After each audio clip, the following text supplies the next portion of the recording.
Good morning, everybody. How are you? It is almost turkey time. Yes, it is. Who did I miss? Well, hello there, Nana Banana. I see Lexi made it in.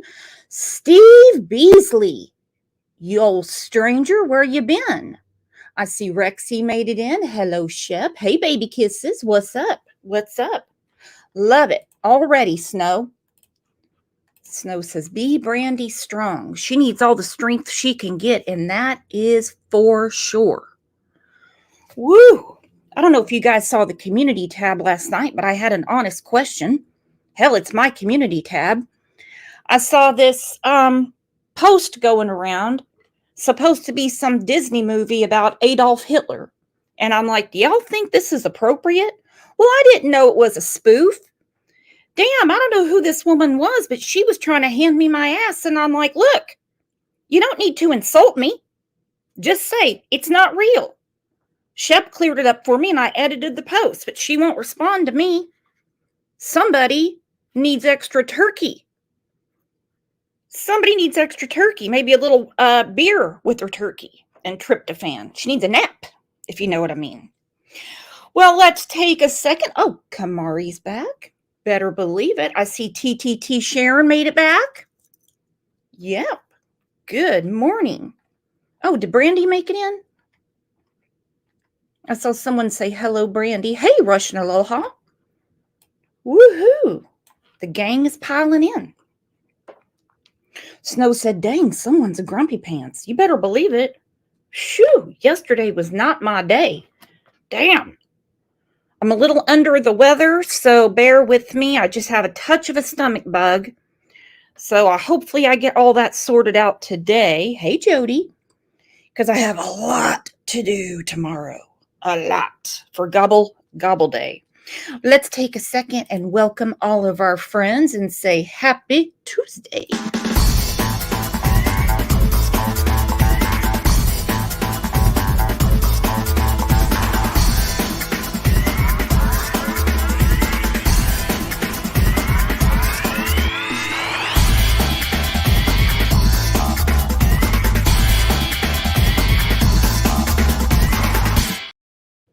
Woo! Did everybody get their groceries or know what your plans are? I know some of you yesterday said you're doing all the cooking, and some people are like, just bring the ice. I just bring the ice. I'm good with that. Somebody else can cook. I talked to JPL yesterday, and her son's doing all the cooking. All she has to do is pick up the ham. Christina, because you were testing out Greg's cranberries? No, Gregory will have to do that when he gets home tomorrow, or he'll just have to eat the cranberries I got. Nada Drama Nana, thank you for becoming a new member. We have a members live tomorrow. I'm going to schedule right after this. It's always a lot of fun. We're going to have trivia, a little bit of gossip, some things that we just talk about behind the scenes. So yeah, set your reminder. Matter of fact, for anybody else that wants to join members, there it is. We'd love to have you. All right, after the last show, we had a big conversation about Carson Starkey. Now, he is not considered a suspect, okay? But it appears to me that he knows a lot about the suspects, at least two of them. So much that he was trusted to go into their house with no one there. He received a phone call from Stacy in the pokey. These are the four named suspects, okay?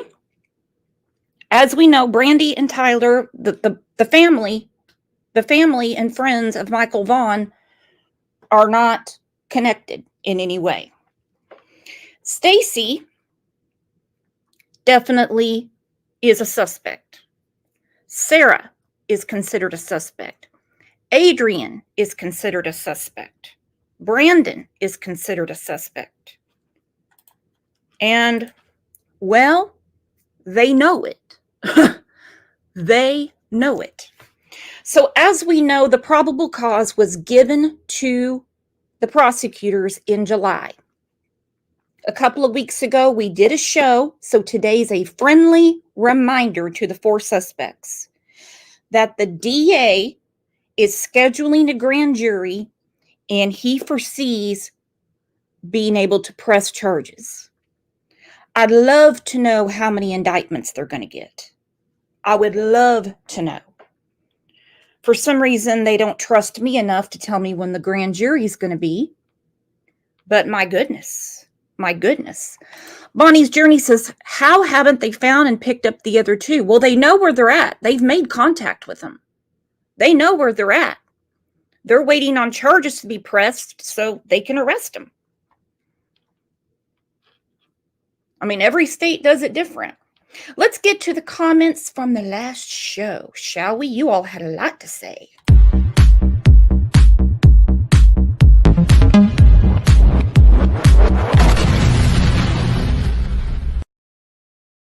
Amy said, I imagine for Brandy, it isn't that the world stopped again. It's the feeling of how didn't the rest of the world stop when hers so completely has. Whether it's one of the Idaho 4 families or Brandy, it's the same sentiment from all victims, all families of victims, except for Donna and Candace. She said, but I digress. She said, and it's unimaginable. What a wonderful comment. So when Brandy said a year ago, my world stopped again. Well, her world has been stopped since July of 2021. Leah said, I always listen closely when someone says, I couldn't tell you, or anything similar to those words. It's usually because they know and can't tell you or don't want to tell you. Like when they can't remember time or remember where they went that day, or everything's very convoluted. Avi's been doing deep dives on this, and she has found a lot of stuff we're going to talk about. Won't all be done in this show. Kicking it to RU said, people may have their opinions, but when they are formed not based on facts, then it is irresponsible and ignorant. This is a heartbreaking and senseless tragedy. I will never comprehend the level of evil one has to be possessed out in taking another's life, and even more so of a precious child. I love this comment. People may have their opinions, but when they are formed not based on facts, then it is irresponsible and ignorant. Yes. Let's look at a comment that was left. I actually screenshotted it for you guys. After one of the shows, for some reason, YouTube is putting my comments in funky order, so I don't see them all when I'm supposed to. This girl, baby girl, 1755, said, I wish Brandy and Tyler were treated like Dawn and Candace. Maybe we'd find out what Tyler did to Michael and where he dumped his body.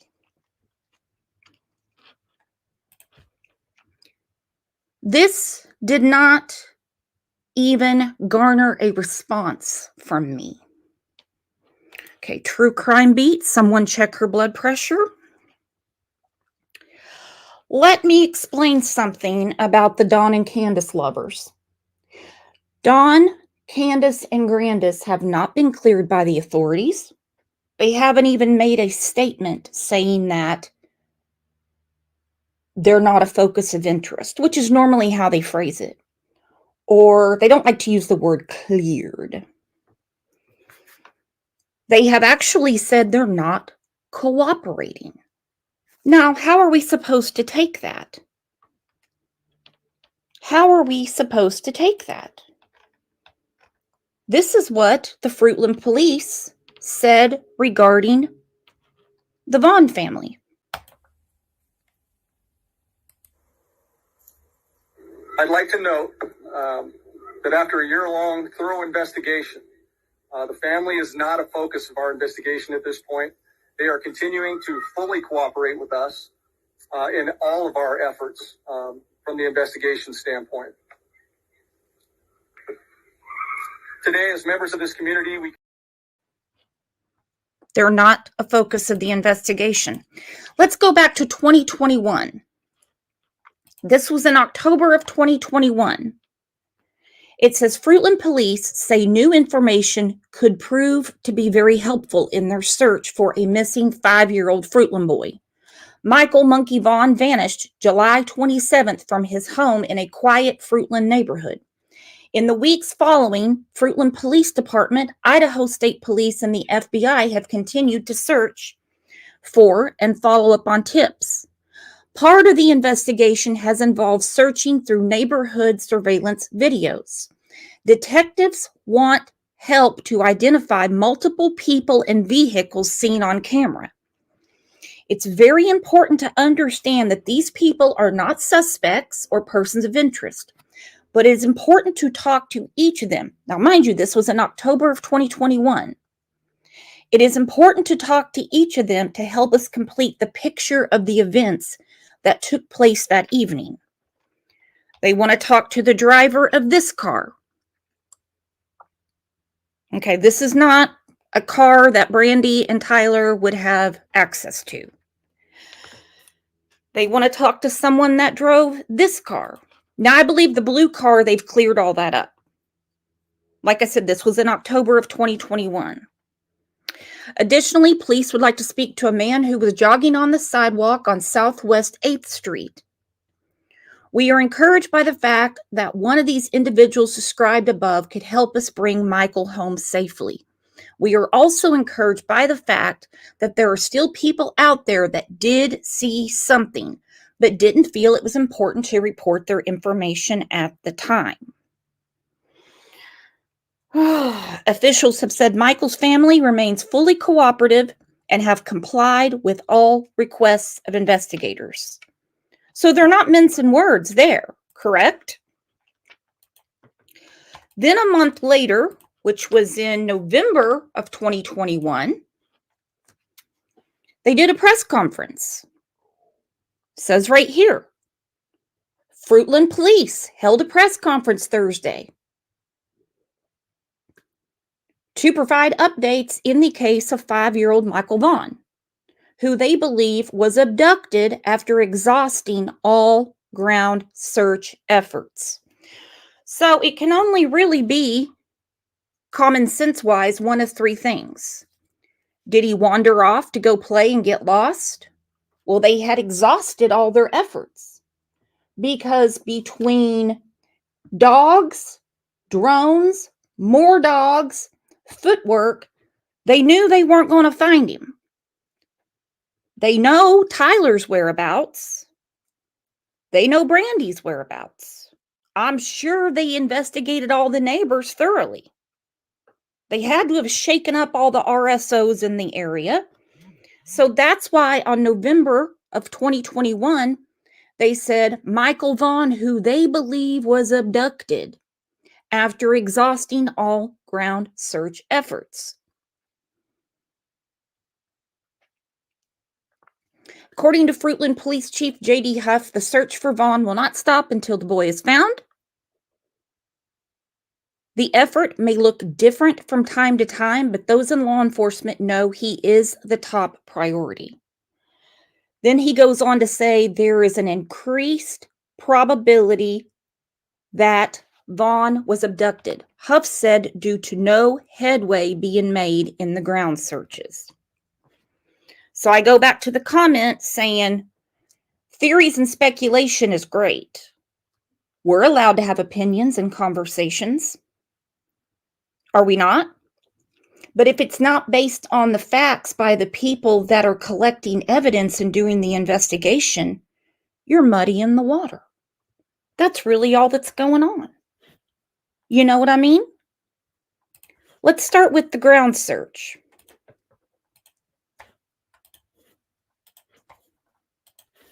Extensive is right.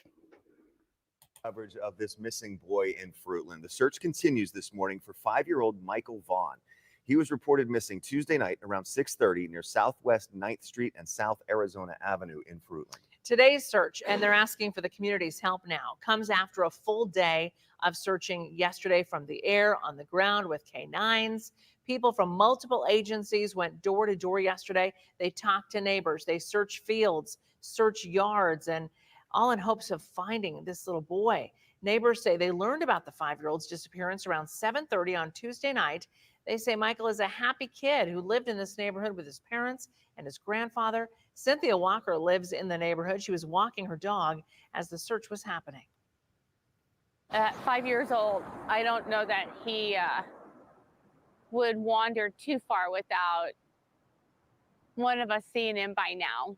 There are volunteers, many volunteers out searching, scanning the fields, and we just want to have Michael back. We want him home safe.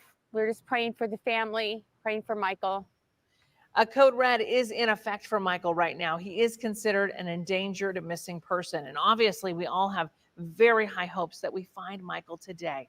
Help to find him has come from all around our region, including Idaho State Police. Fruitland Police are now asking everyone who lives there to please search around your homes. And they want Search around your homes. They've got dogs. They've got drones. They're doing like a military grid search where they walk shoulder to shoulder. Sound familiar? We've had the same talk in the case of Summer Wells. That's the reason I say, even though it's just my opinion, I'm like, it doesn't make any sense that she just wandered off. They have had an extensive search. The police didn't stand in the road and say, "Hey, Michael, where are you at?" and go home. Or the same with Summer. want people to search their crawl spaces, their sheds, trailers, vehicles, anywhere that a boy could be hiding or even stuck right now. Again, this is a photo of Michael, blonde hair, blue eyes, about 3'7", last seen wearing a blue Minecraft shirt, dark blue briefs. If you know where this boy is, call 911 or the Payette County Sheriff's Office. And once again, the Fruitland Police Department is coordinating a citizen search this morning. So many of you have reached out to me and asked me if you can help. This is your moment. It will start in the southern parking lot of Fruitland High School at 9 a.m. They'll be searching between 9 and 1 p.m. with the public today. This is an organized, coordinated search with authorities. So please go to Fruitland High School to begin that search. Doug? So they were actually using community members. I mean, the more the merrier. We saw that in the Athena Brownfield case. Everybody was out of the house looking for her. They made an announcement by the OSBI, and they said, it's becoming obvious that we're not going to find her. You see, I have learned over the years with my big mouth and putting in my 2 cents that the people doing the investigating and collecting the evidence know way more than me. I mean, way more than me. Well, I see we are in the Thanksgiving spirit. My goodness. I gifted a few memberships, TCB, Pat, Snow. Everybody, get your Thanksgiving umbrellas.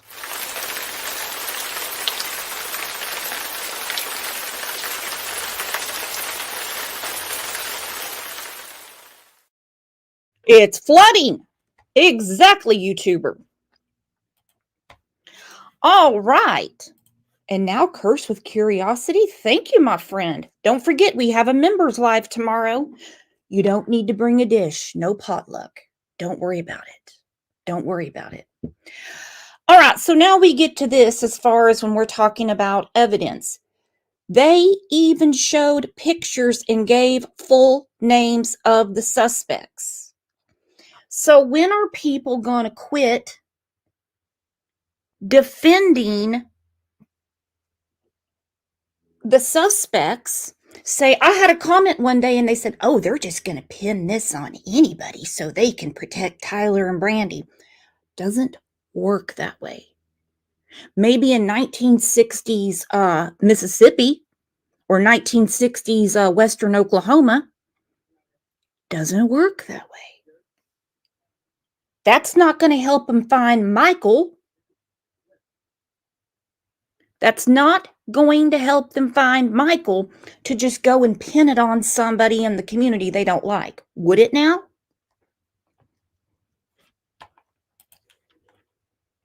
Michael went missing, this has been an all-hands-on-deck investigation, and it remains very active and an ongoing investigation. You can't take one of our most precious citizens from us and ever expect us to stop. During the course of this investigation to date, we received credible information that the remains of Michael Vaughn could be found in the backyard at 1102 Red Wing Street in Fruitland. As a result, the Fruitland Police Department obtained a search warrant for the residence along with the front and backyards. That search warrant was served on November 11th. It was a Friday. We served that late in the evening. Upon entry, officers encountered Sarah Wandra, one of the known occupants of the home, and Sarah was subsequently arrested based on probable cause that she had knowledge of Michael's death and failed to report that death to law enforcement. She had probable cause to be arrested, and she was. As Brandon, actually it wasn't Brandon, it was Carson. He said she's not wired right. He said she's gone to the loony bin a few times. JRR even repeated it. Said, oh, the loony bin? Anyhow, knowledge of Michael's death and failed to report that death to law enforcement. I am still racking my brain as to where they got the knowledge. Who gave it to them? They said it was somebody from within the house. That's what the probable cause said before it was sealed. It was somebody within the house. It seems, now, remember, we know how law enforcement talks. They almost talk in riddles. Not like Jody Sue riddles, their own riddles, where they just give you enough information and you're thinking literally it's someone that lives there. How do we know that they didn't go to shake up Carson?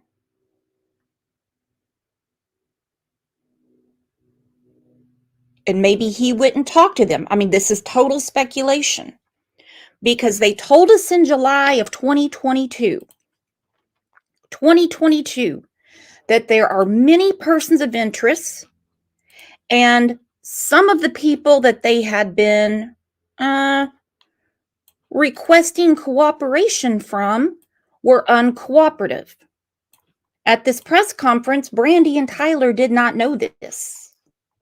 So somebody gave them the info to get this probable cause.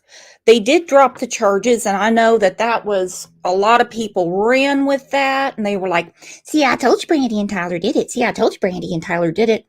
It's without prejudice. They don't want to start the clock yet. She's still in jail for something else. The following day, the Fruitland Police Department, joined by the Idaho State Police, the Idaho Mountain Search and Rescue, the Fruitland Fire Department, and the Fruitland Public Works Department, began a very methodical excavation of the backyard of the Wandras' home. During that excavation process, the Idaho Mountain Search and Rescue, Mountain States detection dogs deployed multiple certified human remains detection dogs on the property, all of them alerting to the presence of human remains. Ground penetrating radar was also used and deployed, detecting anomalies in the backyard. We completed the excavation of the entire backyard and removed over 250 yards of dirt. Prior to backfilling the yard, the dirt was meticulously sifted for any potential human remains. We did not find Michael's remains. Although the remains of Michael Vaughn were not recovered, we strongly believe, based on evidence, that Michael was abducted and is deceased, and that his remains were buried and later moved from the property. And also we know, because she opened her big yap, Brandon's mother almost made a joke out of it and said when they brought the cadaver dogs to her house, they hit on something, and she goes, yeah, they were telling me I had a leaky toilet.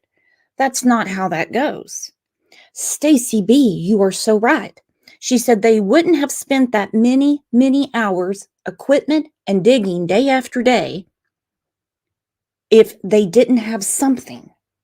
And no judge in his right mind, or hers, is going to sign a warrant for all of that to tear up someone's backyard, disassemble a shed, and haul it off if they weren't sure, if they weren't, that they are involved somehow. No, they don't like that.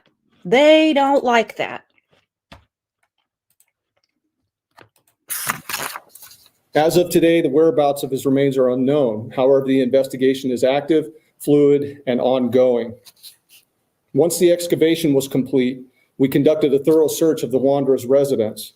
The search was productive, and additional investigative evidence was recovered and is currently being processed. Okay. And once they released all these pictures, let me put them up, of who they say are the suspects. I got Tiff's comment in the way, so I can't show Stacy and Brandon right now. They said that the tip line was really going crazy. Hey, Wendy. Tiffany said, my problem is they released both of the main suspects. So why did they say the grand jury is meeting for Michael? I don't know what's going on in the DA's office. I know that grand juries are held in secret. Sarah is still in jail. Stacy served his time for what he was in jail for. It's frustrating as hell, is what it is. I'm sure Tyler and Brandy about had a heart attack when it came on their local news that Stacy was out, when they were under the impression they had till February. So yeah, it's frustrating because they weren't being held on anything for Michael. Nope. No. Not yet anyway. But the DA says he anticipates charges. Here's a video that Brandy shared. I'm sharing with permission. It's her and Monkey making cookies. Okay, listen, Mama, don't touch nothing else with that hand. You can only touch with this hand, okay? Okay. Can I touch one? Touch your pen. Can you feel how hot that is? Stay back in the stove. It doesn't feel hot. Yeah, but it'll feel hot. Pick it up. Hey, stay back, stay back. Real homemade cookies. We made real We homemade. made real homemade cookies. Can you touch Don't touch with the other hand. Aww. So I could grab one. No, we got. You gotta let them rest. Aww, I gotta let the cookies rest. Yeah, 'cause it's hot. Okay. I'm gonna put two of those on, so Okay. can you put two of Put your those glove on? on. Okay. You got your glove? And you want me to carry it and we'll put them on the cooling pan Yeah, cooling pan. What's a cooling pan? or the cooling rack? Yeah, get down. Okay, Now go. got your glove? Can you taste that? No, don't touch the cookies. We touch the pan. Oh. Put the glove on.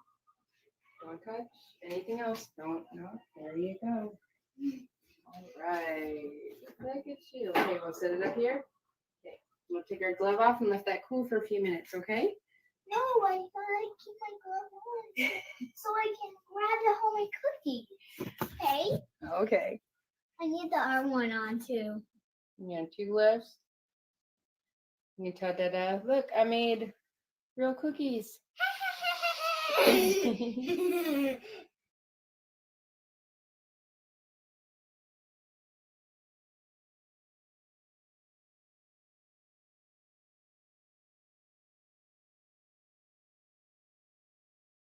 Sorry, I was muted.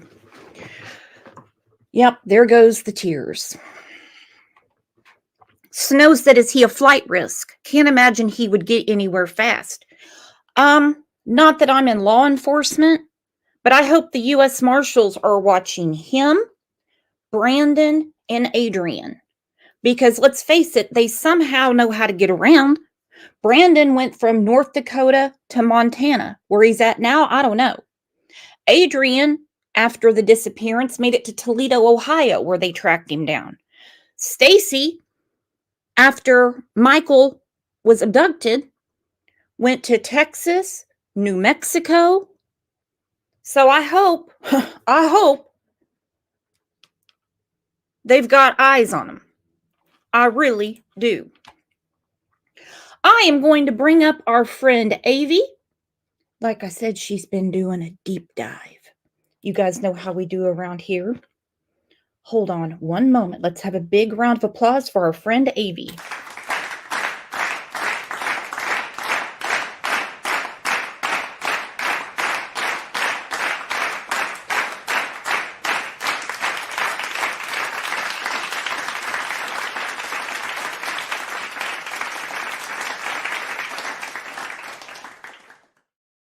Good morning, my friend. How are you? Good morning. Hey everyone, how are y'all? Well, doing pretty good. I know that we had a lot to talk about after the last show because it was quite an eye-opener, that interview JLR did with Carson. And I was reminded by one of you to put it in the description. I have to be reminded a lot anymore, Avi. I understand you got a lot going on. Well, before we get to that, it's been said that Stacy doesn't know anything about Michael's disappearance. Well, I do know that he's keeping up with all of this because he's got to be sweating bullets. Now, we have some very, very odd things going on. Okay, for one, he posted this on July 26th. I'm feeling really worried about my wife, Sarah Ann Wandra. I brought her to the emergency department in Ontario, Oregon. She's not feeling good at all. She's having a lot of pain in her side. Please be praying for my baby that she feels much better. I love you, baby. Feel better. Okay, we also know from Brandon that him, Sarah, and Adrian were together on the 27th with a multitude of different vehicles and just very silly errands. So she presents to the emergency room in immense pain, but runs all over the place the next day. Also, Brandon said Stacy was home by himself, that it was him, Sarah, and Adrian, and he said Stacy was home.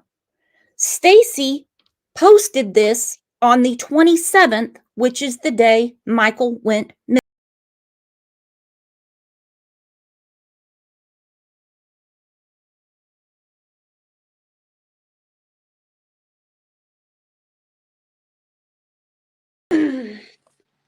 Oh, excuse me. So the 27th, when Sarah, Adrian, and Brandon were gone all day in multiple cars, and Brandon said Stacy was home alone, but he posted that on TikTok. Yeah, that post to me looks like he was trying to create an alibi for Sarah. That's just my opinion, though. Like, she wouldn't be out and about doing stuff because she's in pain. There's got a lot going on. She obviously wasn't in pain, or she got hopped up on some pills because she was out running around all day on the 27th, up until Michael was abducted and they had to go get milk. Stacy posted this on his Facebook, August 1st, 2021. That is a picture, as you know, of Michael Vaughn.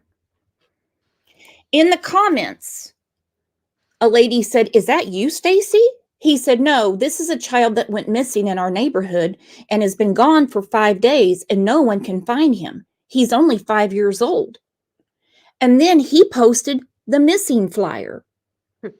Well, we know who was passing out missing flyers, do we not? Looking like quite the Boy Scout, isn't he?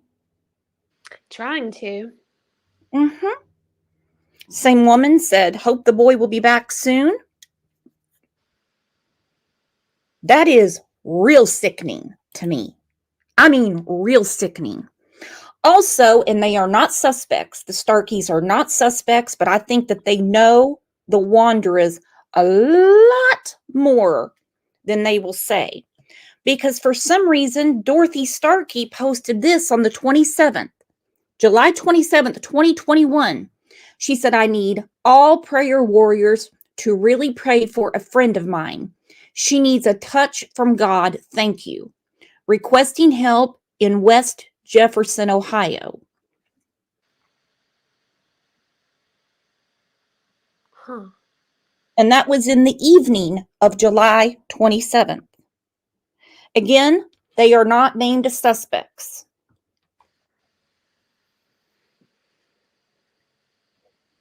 Thoughts on that, Avie?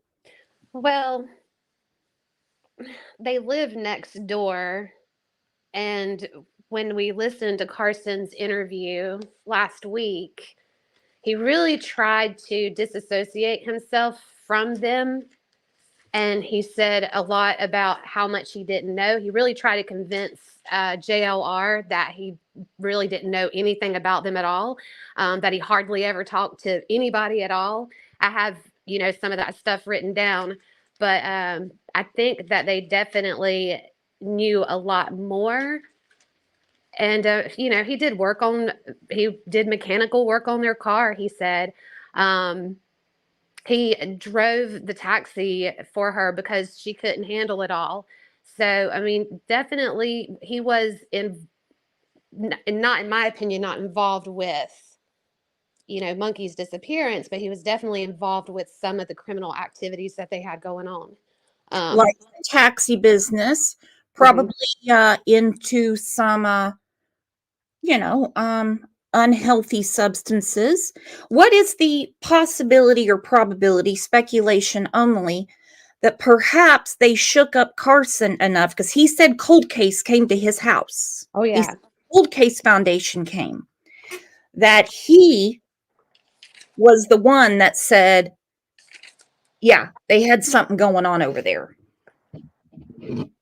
Yeah, yeah, that's a really interesting statement that he made whenever he says the Cold Case detectives, they came to his house not too long ago and they said they were getting close. So they were applying pressure to him.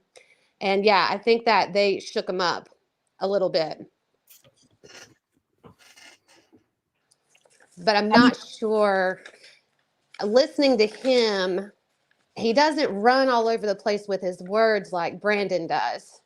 Mm-hmm. He must be a little bit smarter than Brandon. Brandon's not that smart. But like you pointed out, he uses a lot of I don't knows, a lot of otherwise, but then he offered that information to JLR. He didn't, JLR asked him, he said, do you know the Vaughn family? An easy, no, I don't know them, would have worked.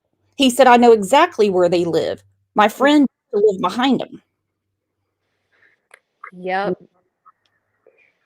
Yeah, he definitely knew exactly where they lived, and he knew exactly where Brandy works. Yeah, he said, yeah, I know right where they live, right behind one of my friends used to live over there, right behind them. I know pretty much. I don't know exactly what house they live in, but I know about where they live. That was exactly what he said.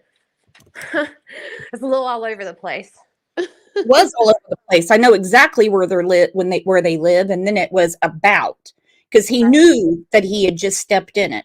Common Sense True Crime said, I wonder if a neighbor reported Stacy posting Monkey's pic on social media.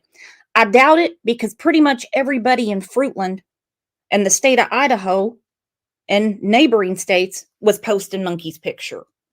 And especially the way he phrased it. This is a little boy that's missing from my neighborhood, and here's the flyer.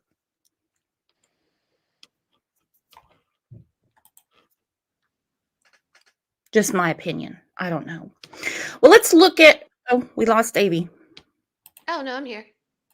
Oh, you are. You made it back. All right. My computer was making sounds, so I'm rebooting it. The fan was running, so it's probably on fire. I've been burning it up. How come? Are you hot? I've been running my MacBook and my phone and listening to the interviews and everything. So yeah, it's probably wore out. I'm going to reboot it. Yeah, that's a lot of wear and tear on the electronics.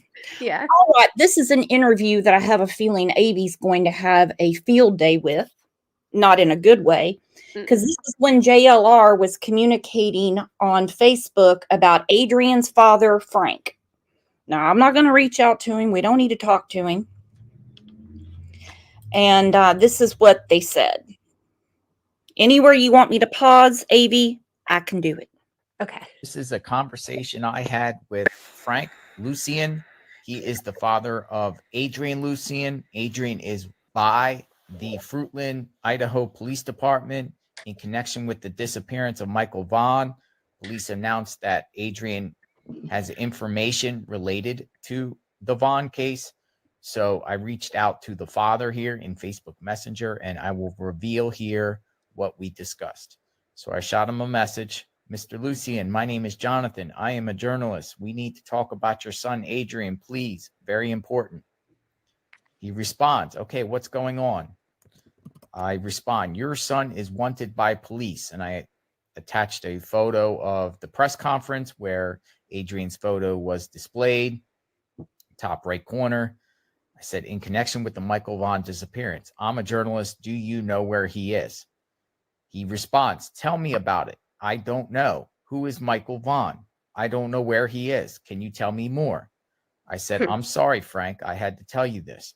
Michael Vaughn is a missing 6-year-old boy from Idaho. Was your son in Idaho last July 2021? He goes, a journalist from where? I appreciate you contacting me, but me and my son have been estranged for some time, for a while now. When did this alleged crime occur? The pics look a lot like him, but I need more info. Besides, there isn't much that I can do. All right, so he flat out says, I never know where he is. We've been estranged for some time. According to Brandon, they had to take Adrian to Applebee's that day to meet up with some family members. We'll have to listen to that again because I'm a little foggy on what family members they were meeting. But his own dad and his child. Okay. Thank Thank you. Told you I'm just a little bit under the weather today.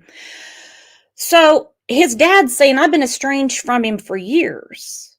But that's not what we heard later on. That's very strange to me. This pic looks a lot like him, but I need more info. Besides, there isn't much that I can do. I don't know where he is. I never know where he is. Interesting. So, I mean, I don't think he's covering for him because I have a feeling that Adrian has wreaked a lot of havoc on his family. So I don't think he would cover, just from what I have read in posts and stuff, he would try to cover up for Adrian, particularly when a little boy is missing. I don't know. What are you getting from it? Yeah. I don't think so. He may have an idea about where he is, but he's really not wanting anyone to know that he knows, if he does know. You know what I mean? It could be just basic, I don't want to be involved. Oh, yeah. Let the police do the work. We're estranged. I haven't seen his ass. I don't know if he was in Idaho or not. Well, we know he was. We know he was. For sure. I mean, Brandon said he was. Right here, Brandon was asked on Facebook, because for a while there, he was like the Don Wells of North Dakota. He was talking to everybody. He said, okay, so this lady says, so changing your story again from the interview you had with JLR on YouTube, huh? Because you told him you, Adrian, and Sarah spent the day Michael was abducted together. Not that you got in a fight the night prior and he took off. So which is it, Brandon? He said, we did. Then the fights took off. Dumbass policeman quote on God. And then he abbreviates the N-word. He wasn't talking to a police officer. JLR is not a police officer. It was an interview. Then Brandon goes on to say, whoever asks me this again will be prosecuted to the full extent of the law. So it's against the law to ask Brandon a question when he is one of the suspects named by the authorities. Well, I guess I'm going to go to jail because I have a lot of questions for Brandon. Oh, looks like we're going to have to start raising some jail money because we all have them. Are y'all going to bail us out? You 'Cause bet. Rex and I are going to jail. Well, now, when did this alleged crime occur? The pics look a lot like him, but I need more info. Besides, there isn't much that I can do. I don't know where he is. I never know where he is. So I attached a newspaper article where it says Adrian's name along with Brandon Shirtliff, wanted by police. Any way you can reach him. He responds, I don't have the foggiest. What should I tell him? If he contacted me, I don't want any part of that. There's nothing that I can do. I'm just a simple, ordinary human being trying my best. Thank you. I respond, I believe you. Again, sorry you had to hear this news. I am a journalist. If he does reach you, I suggest letting him know he should turn himself into authorities. He said, I will. Thank you. I said, thank you, sir. God bless. So this is. Okay, so he's telling him he needs to turn himself into authorities. He said, I will. So they're estranged. He says he never knows where he's at. Let's listen to that part again. Because Adrian is also a named suspect. Way you can reach him. He responds, I don't have the foggiest. What should I tell him? If he contacted me, I don't want any part of that. There's nothing that I can do. I'm just a simple, ordinary human being trying my best. Thank you.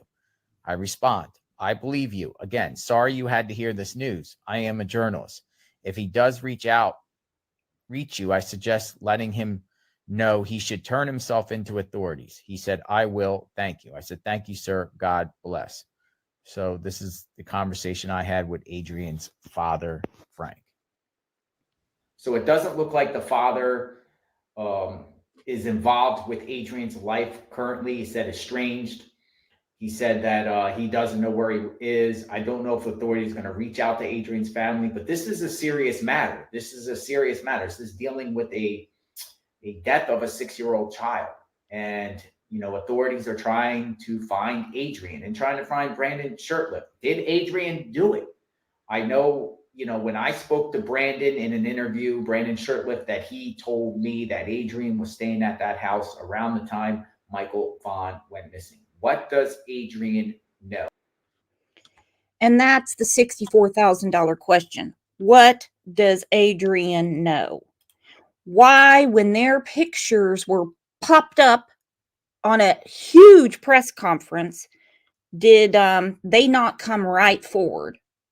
Because they had a couple of weeks later, I don't know the exact time frame, they had a clip on their local news that said they have made contact with them.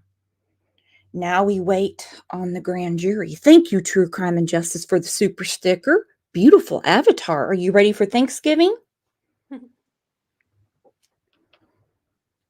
Just makes me sick to my stomach. But this doesn't. Hey, Nisa. Nisa's been around forever and a day. Love you, Nisa. Oh, all right. Let's get to it. Avi has several different minute marks to talk about. Again, this is from JLR when he talked to Brandon in the hot tub. If Brandon hadn't been sucking down those Coors Banquet beers, I don't think we'd have all this information. So I'm going to start with the first minute mark that you brought up. Tell me where to pause it. Okay. Yeah, and even if there was any bit of a slight suspicion or whatever that happened, I'm glad that they went there and looked, because that would be a way to find more clues to what is going on.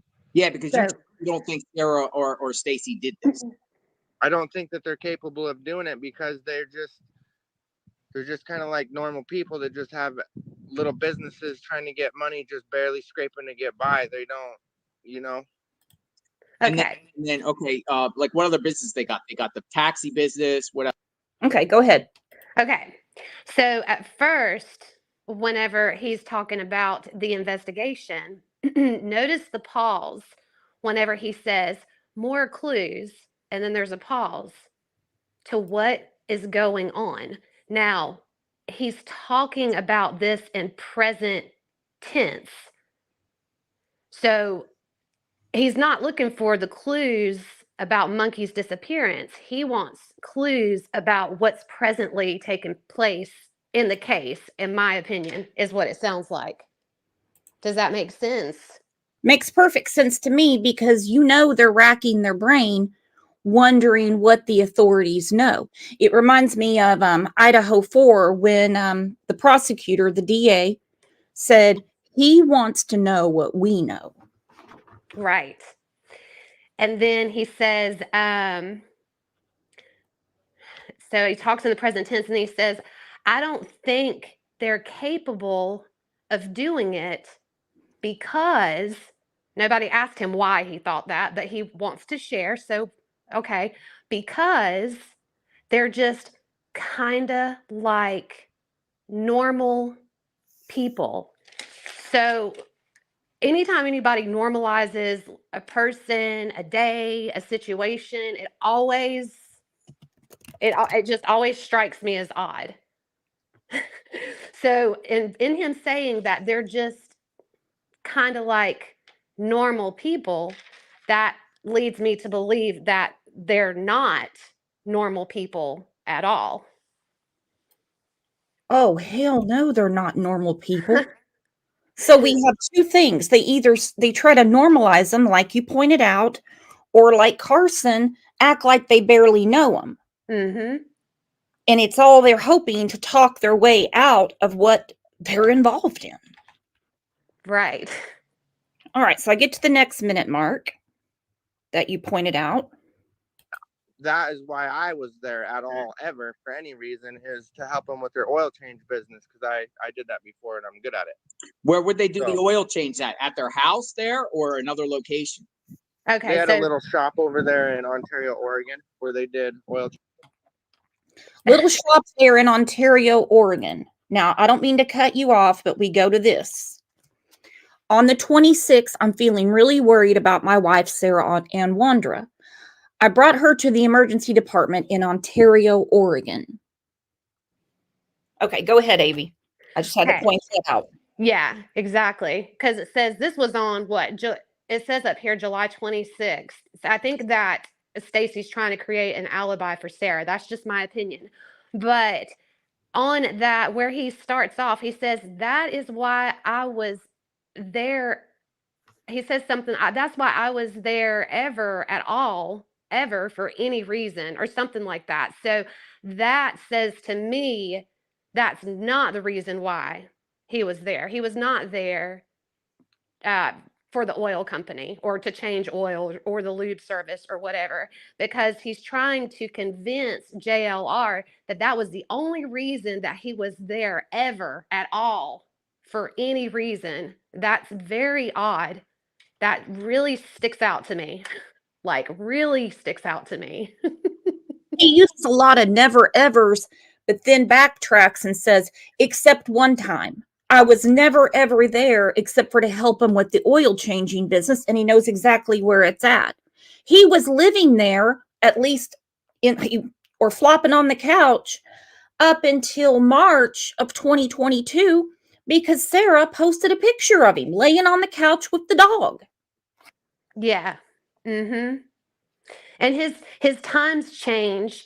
At the very beginning of the interview, he said I think I wrote it down, but he said that he just stayed there on the weekends or something, and then it turned into that he was staying there full time, and then it turned into he lived there for a couple of years, and then that switched back to maybe a year or something. I can't remember. He just is all over the place. Well, of course you're going to be all over the place when you're trying to get yourself out of hot water.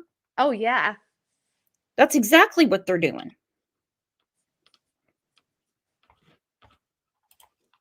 Okay, here's the next minute mark.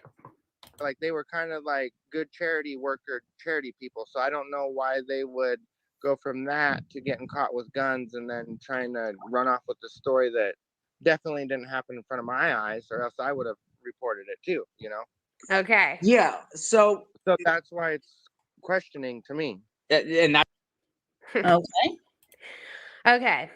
He said, I don't know why they would go from that to getting caught with guns and then trying to run off with a story that definitely didn't happen in front of my eyes, or else I would have reported it too, you know?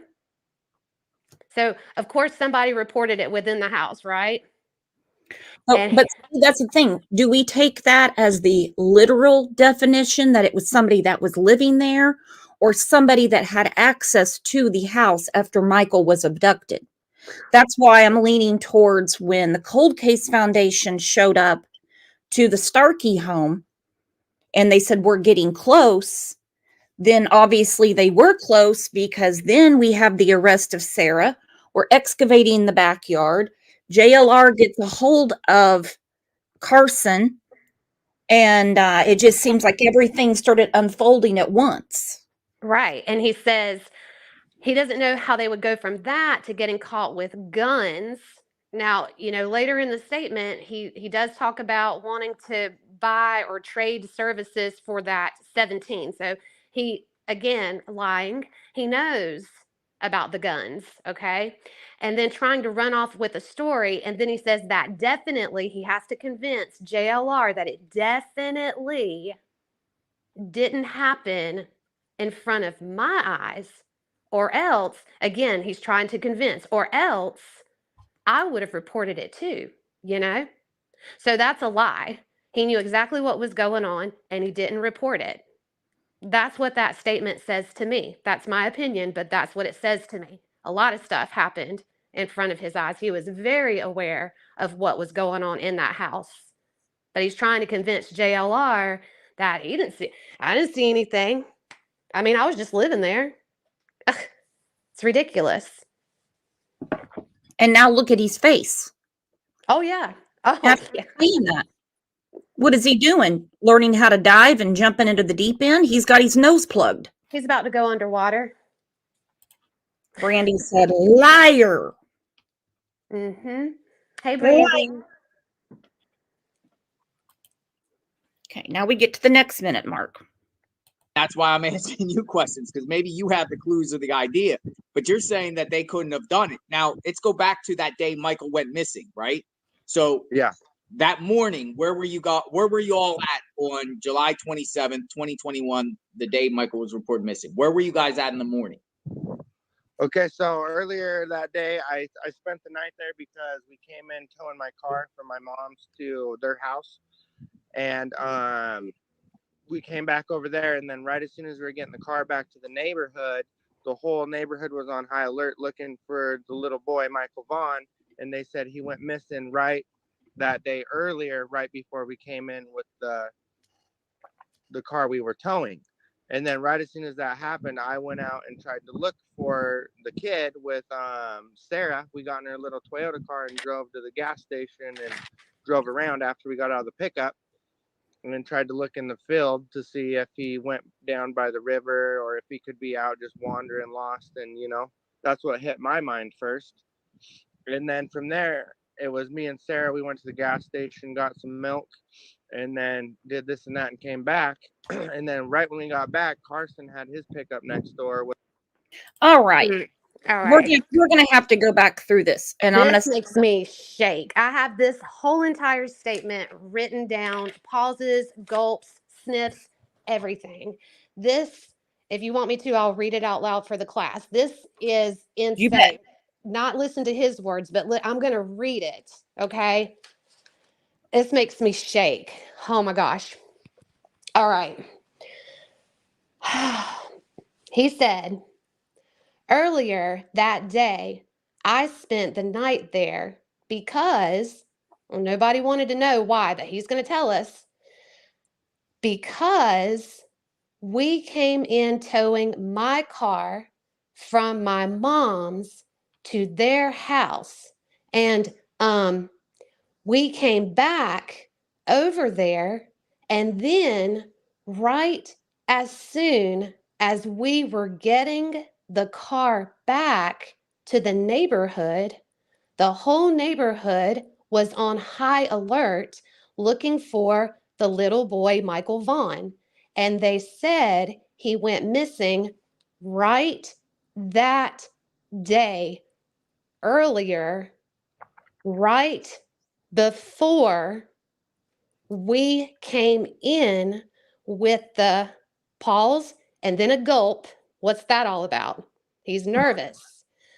The car we were towing, and then right as soon as that happened, I'm shaking, sorry. You're And okay. right as soon as that happened, I went out and tried that he tried to look for the kid. That's a lie. You don't try to do something. You either do it or you don't. So, okay. Listen to this. And they said he went missing right that day earlier, right before we came in with this is where he pauses and he gulps, the car we were towing. And then right as soon as that happened, I went out and tried to look for the kid with Sarah. We got in her little Toyota car and drove to the gas station, and then drove around after that. We got out of the pickup. Doesn't make sense because they were just in the Corolla. We got out of the pickup and tried again with the tried. It's pissing me off. Tried to look in the field to see if he went down by the river or if he could be out just wandering, lost. And that's what hit my mind first. Then he pauses. And then from there, it was me and Sarah. We went to the gas station, got some milk. Notice the sniffling when he says that. That seems to me that's related stress. And then this and that clears his throat and came back. And right when we got back, Carson had his pickup next door with the light bar on it.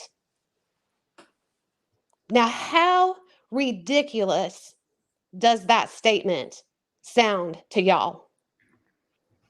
Well, just all the changes in vehicles alone, and you're at the gas station, but then you, with a child that you're supposedly looking for in the neighborhood, you go and get milk? No. Let's go through all the different cars. We had Sarah's pickup truck, the blue Corolla all day. There was an SUV, a van was mentioned, and then the pickup truck with the light bar. Yeah, so I have cars listed. White Escalade. It doesn't mention the type of vehicle that was towing his Mercedes. There was a blue Corolla, and then there's Carson's truck with the light bar. So you're borrowing Carson's truck with the light bar. So we know that. After getting out of the pickup truck, after driving the Corolla, and then getting out of the pickup truck to get to the Corolla, but then to get to the truck with the light bar.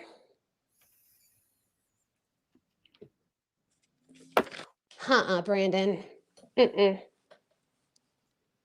Well, several people in the neighborhood, as we know, have Ring Cam, Arlo cameras, and stuff like that. So all of these vehicle changes are going to be noted. Nicey Marie said to get milk. You mean taking off with MV to hide? You're supposedly out there looking for Michael, who is a missing little boy, 5 years old, but you switch vehicles to go to the gas station? Sounds to me like you didn't want to be seen at that gas station in the same vehicle you were in. Mm-hmm. And you go with all of this commotion and everything going on to get milk. And then right when we got back, Carson had his pickup next door. All right, then we're going to get to something else. With a light bar on it. Mm-hmm. So I said, hey, we need to start this up and kind of go look in the neighborhood and the farmer's field and the river. We got to go find this missing person report that just came out, you know? This right here, and I love that Lisa Durr pointed this out because it flew right over my head. Okay. We have to find this missing person report that just came out. Mm-hmm. Let's talk about that, Avi. Why would Brandon be concerned with what the authorities know as opposed to just walking his goofy ass around in the field to find Michael Vaughn? I believe that he's looking for, excuse me, I'm still shaking. I'm still, and I believe he's looking for the missing person report because he wants to know if he and Sarah were detected or if they were seen. And again, like you said about them changing up the vehicles, maybe they thought, you know, we need to see this missing persons report to see if there's any vehicle descriptions on it, to see if there's any identifying factors such as, you know, what they look like and things of that nature. Because he says, we got to find this missing person report that just came out, you know? So that's what was on my mind right when it happened. But earlier before that, that day before we towed the car, we went to, and then he clears his throat, Applebee's. That before But he's also said that was the night before. So when we start changing stories, I don't care how long it's been. That is suspect to me. Oh, yeah. And I think you're exactly right. I think when he said we need to find the missing persons report, that's when they had to do the fast vehicle change in case the car they took Michael with was in this police report. If someone saw. Exactly. Okay. Wouldn't it be nice, and maybe he did, I don't know, but wouldn't it be nice if Carson had called 911 and said, hey, I don't know what's going on, but my neighbors, and they've always got something sketchy going on over there, were in a hurry to come get my truck with a light bar. Wouldn't that have been nice? Yeah, it's really, he's really trying to throw off, he's even trying to throw off JLR. He's trying to throw people off about as to exactly what happened. That's the reason why a lot of his sentences, they don't make sense. Like even at the very beginning, whenever not at the beginning, there's something that he talks about them having, I think I wrote it down, but about the coffee and breakfast, but it doesn't even make any sense because it's all lies. If it was a true statement, and if that's what truly happened, it would just flow and there wouldn't be all of this over explaining, and there wouldn't be all of these moving parts because he is lying and he is involved, in my opinion, most definitely. Well, I didn't name him a suspect. I know that there's YouTubers out there that they have their own theories even after the press conference that made my face fall off last year. Mm-hmm. And hey, look, if the police are wrong and a couple of YouTubers are right and the internet trolls, hey, I'll go live right away and I'll eat crow. But I'm pretty confident that's not going to be the case because I can't name suspects. I can give an opinion. Only the authorities can. And they have clearly said, clearly,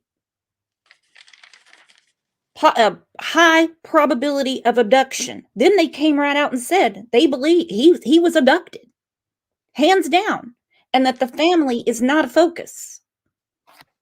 I don't see how all of these agencies can all be wrong about what happened to Michael. They're not wrong, and they know a lot more, and they're getting closer, Brandon. They are getting really, really close.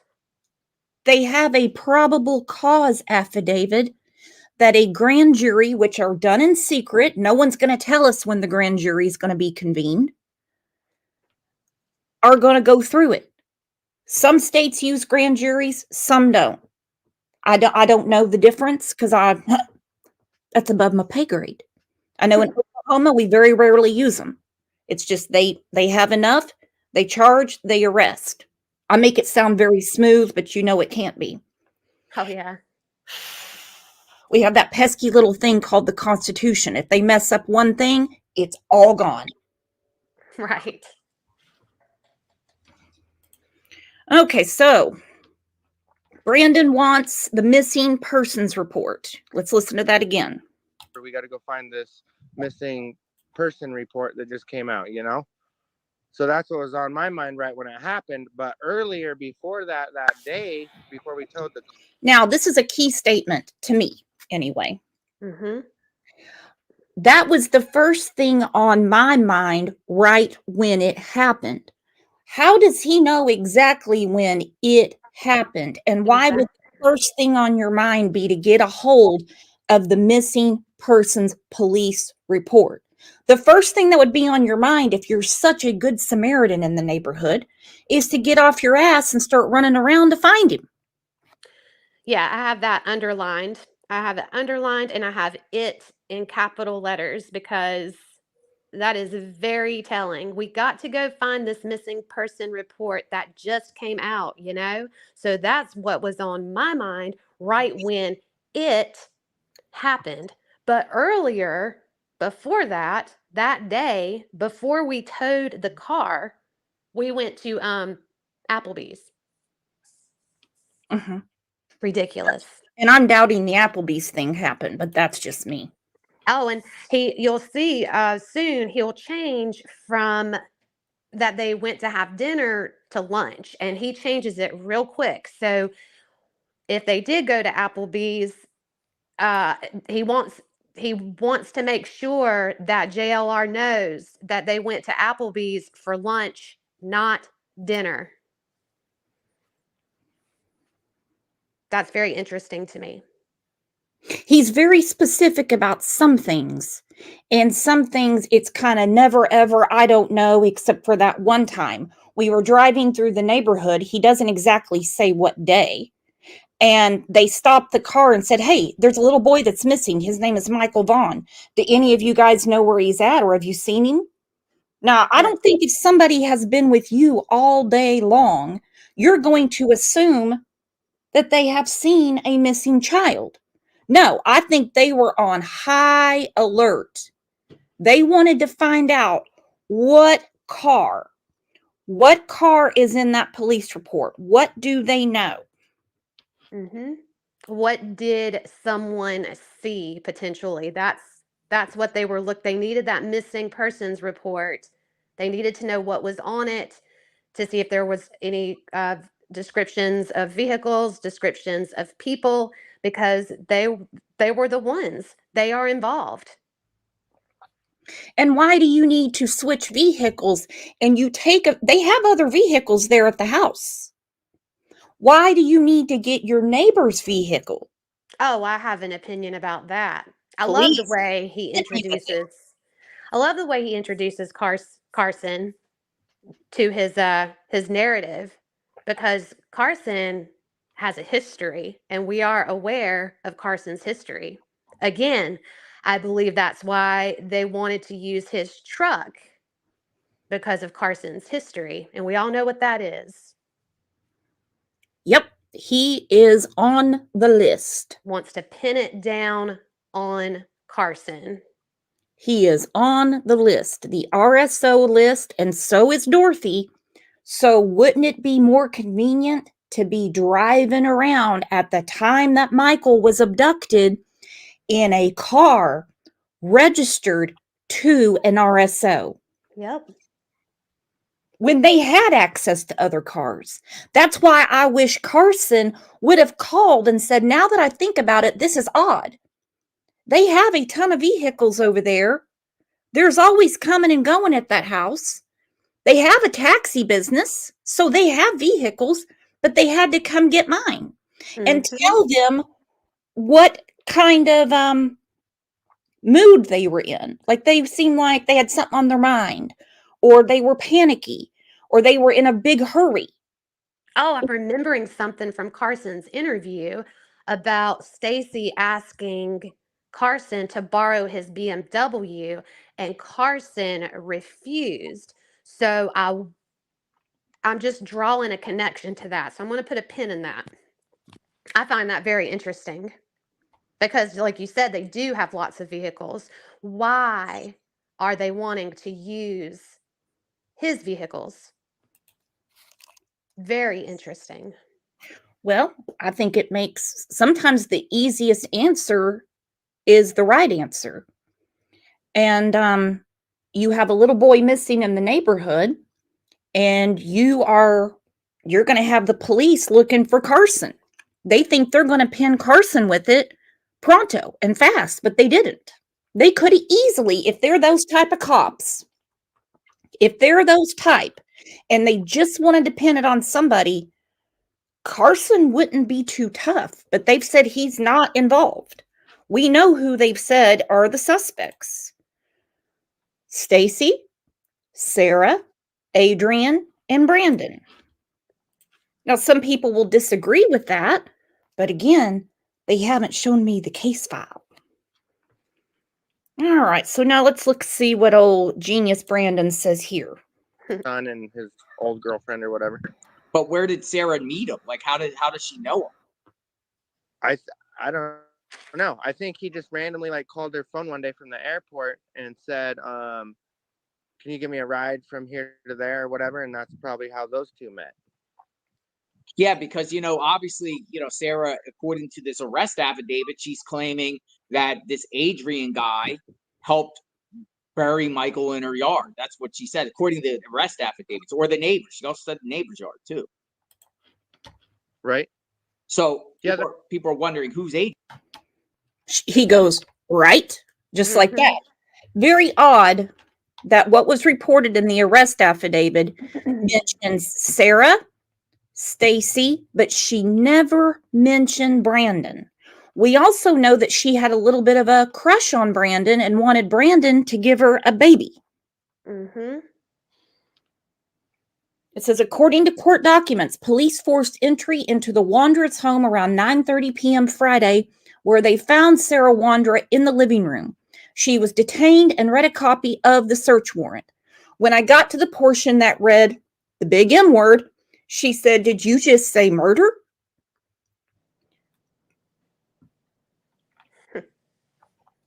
Once arrested, she said, "God just told me that Stacy was the one who did it," adding that she knew the body was in the neighbor's yard.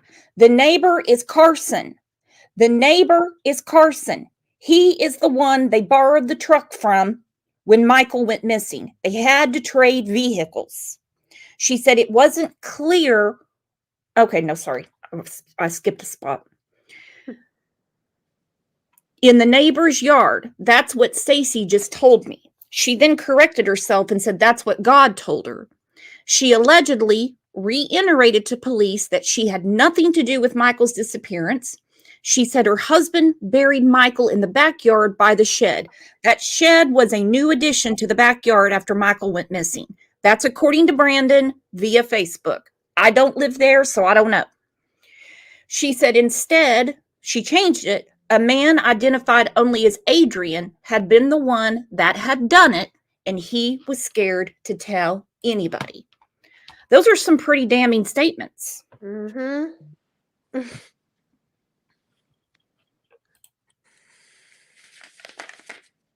Okay, let me go back to this because I want your thoughts on this. You told me you never seen Michael Vaughn before in your life prior.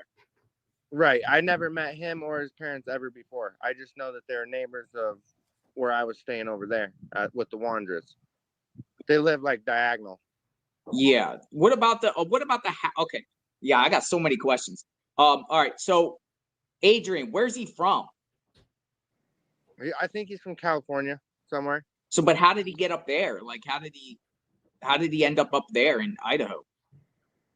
He just flew in from California to come see his son and his old girlfriend or whatever. But where did Sarah meet him? Like, how does she know him? I don't know. I think he just randomly like called their phone one day from the airport and said, "Can you give me a ride from here to there or whatever?" And that's probably how those two met. Yeah, because obviously, Sarah, according to this arrest affidavit, she's claiming that this Adrian guy helped bury Michael in her yard. That's what she said, according to the arrest affidavits, or the neighbors. She also said the neighbor's yard too. Right. So people are wondering who's Adrian. Yeah, So now he's getting confused and he doesn't want to say too much about Adrian. Mm-hmm. He's tripping over that. I think he's from California. Well, then how come when they had the press conference, they said they believe he's in Toledo, Ohio? Yeah. Yeah. And he's never, ever before, whenever people say things like that, it's never, ever before, he says about meeting Brandy or Michael. So that stands out to me. He says Adrian's from California somewhere. Well, we're all from somewhere, Brandon. And he flew in to see his son and old girlfriend. And he said that he believes that Adrian randomly called to get a ride from here to there. It's just all it doesn't make sense. I mean, if I needed a ride from you, Brooks, I wouldn't say, "Hey, Brooks, can you take me from here to there?" You'd be like, "What the hell are you talking about?" Well, I can tell you something right now. If somebody came beating down my door wanting to borrow my vehicle, and then I found out a few hours later that there was a missing child in the neighborhood, I'd be the first one to call the police and be like, I loaned my vehicle to some neighbors. So if you saw my vehicle out and about, I wasn't in it. Mm-hmm. Damn right I would. I wonder how many times before they borrowed Carson's car. In Because the affidavit, sorry, you reminded me whenever Sarah said something about God telling her this, that, the other, that that monkey was buried in the neighbor's yard. I mean, they took his truck. It said that they buried monkey in the neighbor's yard. They were trying to pin this on Carson. Sorry, I just had to get that out. Word vomit. Sorry. no, I think you're right. It seems like they were trying to set Carson up. I mean, that's how it appears. Mm-hmm. Definitely. And why would they go borrow his truck? I don't care about this towing BS. Because Carson mentioned in his statement that he bought a car from them for his wife, Dorothy. Mm-hmm. They have plenty of cars. They run a taxi business. He's just some kid that came here from California for a little bit to visit his son and his old girlfriend. Did he get arrested at all? No, he didn't get arrested or talked to or nothing. So how long was he there at their house for? He was only there for like a week up to 2 weeks tops. After Michael went missing. After Michael went missing, I'm pretty sure he was there for like a couple days after that as well. Okay, so he was there about a week and a half prior to Michael being missing. Then Michael went missing, and then a couple days later, he goes back to California. I think so, yeah. Do you know where in California? I have no idea. You're in a hot tub. I see you're in a hot tub. What's that? The North Dakota life? Yeah, that's North Dakota life, trying to stay warm out here right now. Yeah. Interesting. So interesting. Now, did you know that like Stacy had like crazy criminal record in the past of being in the feds and locked up and all that kind of stuff? Did you know that? Yes, sir. Yeah, he talked to me previously before that, and he said that he got locked up for like a year or two because he lied on a federal application to buy a gun or something at a store. So you've seen him with guns. Like, why would he still have guns if he already got arrested for it? Did he just not care? Or? I think that was it or something. Because at first he said, hey, I know that you're not a felon and you can have guns. Do you want me to try to find you a gun? And I said, no, I already have a gun. I don't need to get another one, you know. But if you are selling that other little 17 or whatever, I'll buy it if I get money from you guys paying me from doing taxiing, you know. That was our first previous conversation. Yeah. So, yeah, I wonder why he was so interested in you getting a gun, you know, like why? That's actually a really good question. And also, if he knows Brandon's not that dumb to the ways of the world, especially the criminal world, he knows he's living in a house where a felon has a gun, where they just want to get it out of Stacy's name. Well, these are part of the things that definitely didn't happen in front of his eyes. Remember that statement? It definitely didn't happen in front of his eyes. Remember that statement from before? And he said, hey, I know that you're not a felon. Stacy saying this to Brandon. Hey, I know that you're not a felon and you can have guns. Do you want me to try to find you a gun? And I said, no, I already have a gun and I don't need to get another one, you know, but if you are selling that other 17 or whatever, which I think the 17 is what Stacy got locked up for.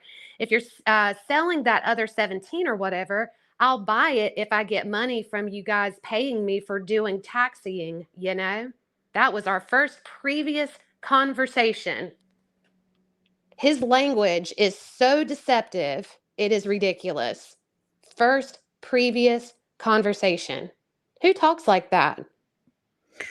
Well, he's probably going to say he was drunk in the hot tub, but I don't buy it. Because drunks tell the truth. Drunks and kids, you know? Yeah. Why does he want others to get a gun? Is he like fascinated with guns? Yeah, I think he comes from a background where like him and his grandpa used to hunt back in the day before he got in trouble. Like when he went out with other people that were responsible, he probably did some hunting. So some people are saying that does Sarah have any kids that you knew of or had kids? No, sir. See, some people speculated that if Sarah is involved and she got arrested, but people are speculating, hey, maybe Sarah did it because she wanted a kid on her own because she couldn't have kids, or, you know, what do you think? Hold on just a second here. I'm in an interview right now, so I'm going to have to do this real quick. I think that he's so professional. He's so important. Hey, I'm in an interview right now. Yeah, excuse you. Can't you see I'm busy here? Did you see him slamming the beer whenever the baby talk came up about Sarah wanting a baby? Oh, when he chugs, he's Little Wing said it. He's nervously drinking. Yep. He's nervous. Mm-hmm. Because when they had that press conference, don't tell me they didn't see it. They saw their pictures, but they did not see the Starkeys. And that's what I think they had been counting on. Yes. Because in the affidavit, she said neighbor's backyard. They had Carson's truck that night. They went to get milk. Now, look, I'm not taking up for old Carson. He's got enough crimes against him. But I don't believe this is one.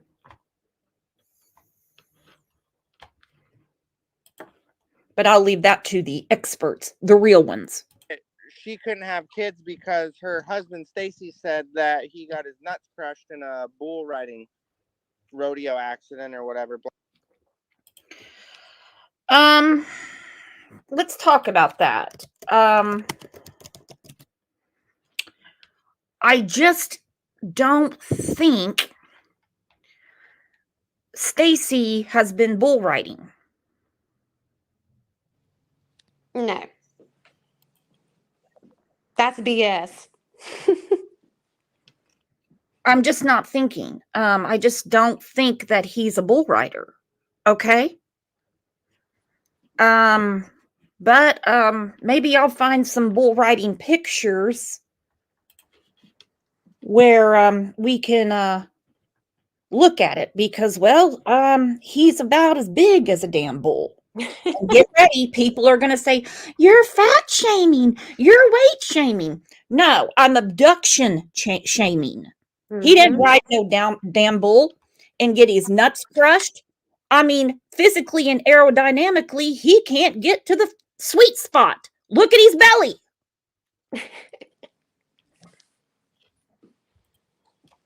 Blah blah blah. He said he used to bull ride and a bull stepped on his thing and crushed it, so he couldn't have him. So he couldn't give her a child then. Right, and he wanted a kid, and she really didn't. Oh, she didn't want a child. No, she didn't really want to have a kid, but he was trying to push that on her.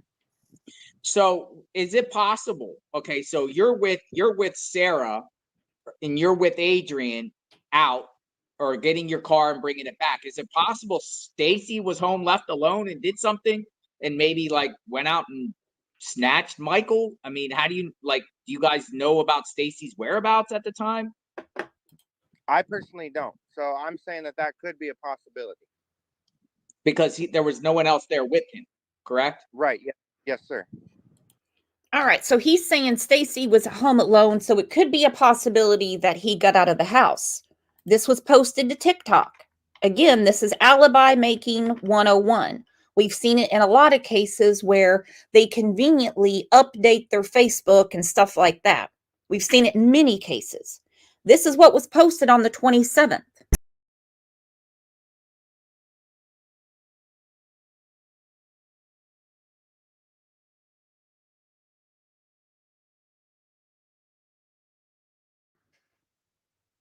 What's that all about? It looks like Stacy might have gotten out of the house. Uh-oh.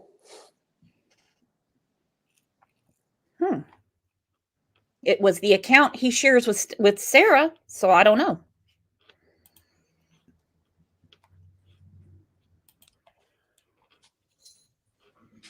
But you're saying that you were with Sarah all that day. You and Adrian and Sarah were all together throughout that whole day, starting in the morning. And you didn't she didn't go off on her own or do anything? No, I was with Sarah that whole day and Adrian. And then Stacy was left home alone. Did you hear that? Stacy was left home alone. What there when you guys were out, what? Okay, let's go back through that because this is important. Your turn, Avi. Did you hear that? He said me and Sarah and Adrian. Adrian was not there at that time. He was an afterthought, but he had to hurry up and include him in. Mm-hmm. He thinks that no one's going to catch that, but it was me and Sarah and Adrian. Adrian wasn't there at that time. Yeah, so where was Adrian? And who took the video and posted it to the TikTok account on the 27th if they're out running around? Unless Sarah took the video and she put it on the account that her and Stacy share.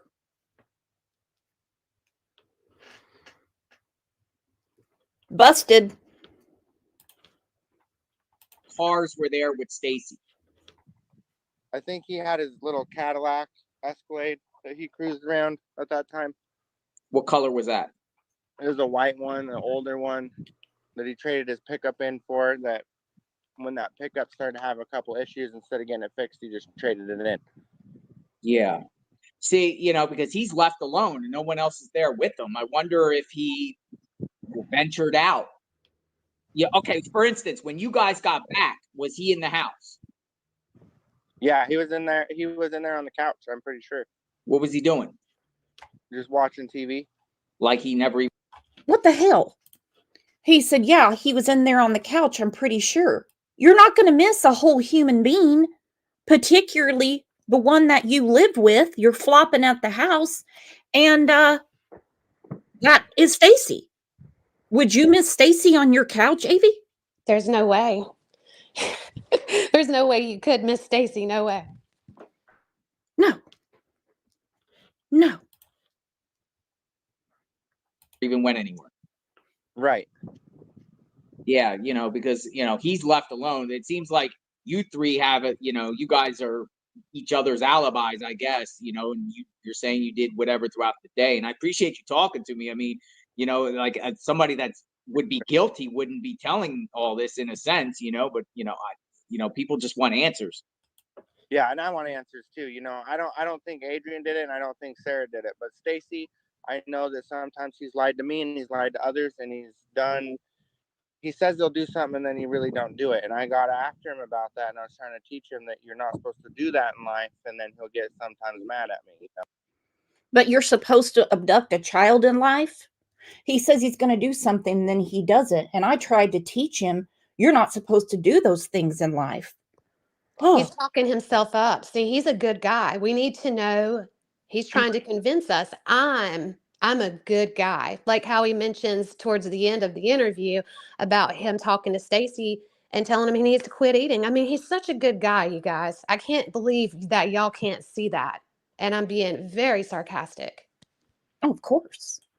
Nicey said, how does he know Stacy laying on the couch watching TV? He said he saw him there, but my question is, Michael had not been found. Why did they go get milk and go back home if Michael's still missing and they have the truck with the light bar to see? Why? Why would they go back home if they were trying to help find Michael? I don't think anybody in that neighborhood went back home and watched TV and curled into bed. Hell, if Brandy and Tyler have had 5 hours of sleep in the over 2 years, I'd be shocked.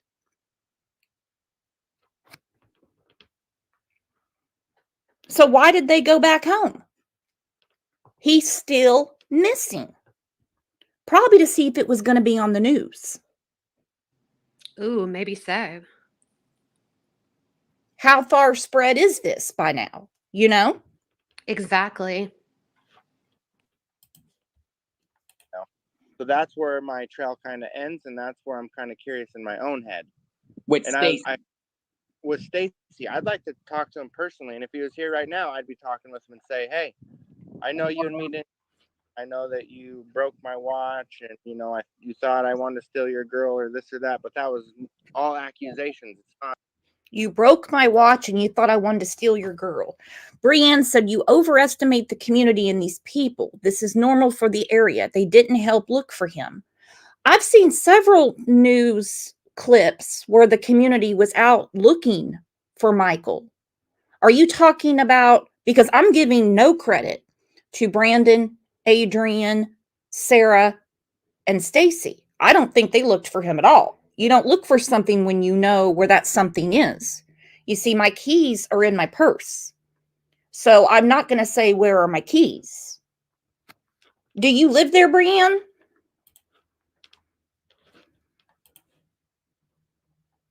I mean, I wasn't there. True. I was just there to help you guys work, make a business, and pay the bills. That was my whole objective. So he was accusing you of trying to get with Sarah? Yes, sir. Like every day. Every day. But he didn't kick you out of the house? Right, because she liked me a little bit because I was kind of the cool guy on the block, hanging out, trying to save the day. And he got a little bit jealous of it, and I wanted to kind of shut that down and say, hey, we're all friends. You keep your wife. You guys get along, and you guys stop doing that, kind of like a counselor or a mediator. Was he ever did you ever see him do any violence? No. He pretended to try to be a tough guy, try to do that kind of stuff, but he never did it when I was around. He's a pretty big dude. He's a heavy feller. He's like 450, 500 pounds. So, I mean, if you see him walk, does he get tired when he walks a short distance? Yeah, that's true. So it's interesting. So because he's left alone, you guys are out. Michael Vaughn goes missing around, we'll say 7. I think we had what they call a throuple going on, which is why she's so defensive of Brandon, but was done with Stacy. Mm-hmm. That's how it appears. Yeah, they definitely, if it wasn't a throuple situation, in my opinion, after all of that word salad he just gave us with a side of dressing, Mhm. he and Sarah were definitely hooking up and bumping uglies. It's so disgusting to think about.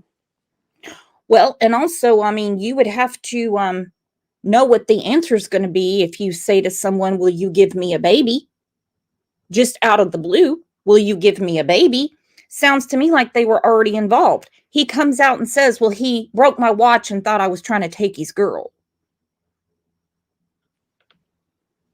Because they were hooking up.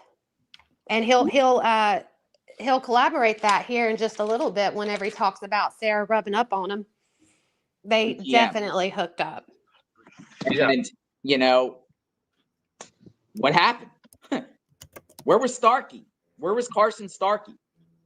I think he was driving for another company at that time because he was mad at Sarah and Stacy because they were kind of trying to give him a little bit of bluff or a little bit of grief, and he was like, you know what, I can go work somewhere else or be part of somebody else. I don't have to sit here and take your guys' nonsense. So, interesting. What about the Cesar Garudo? What's the deal with him? Is he involved? Could he be involved? Was he around their house? I know that he went to their house like one time.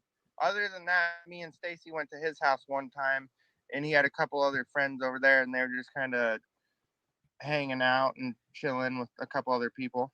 But Cesar was not around the house the time Michael went missing. As best as I know, yeah, that's true. Interesting. So you never seen Michael. Have you ever hear Sarah or Stacy talk about the Vons or mention? Okay, Caesar was there a lot more than just one day. And he is in jail currently for lewd acts against children. That's all of them running around together, and Sarah takes a picture and posts it to Facebook.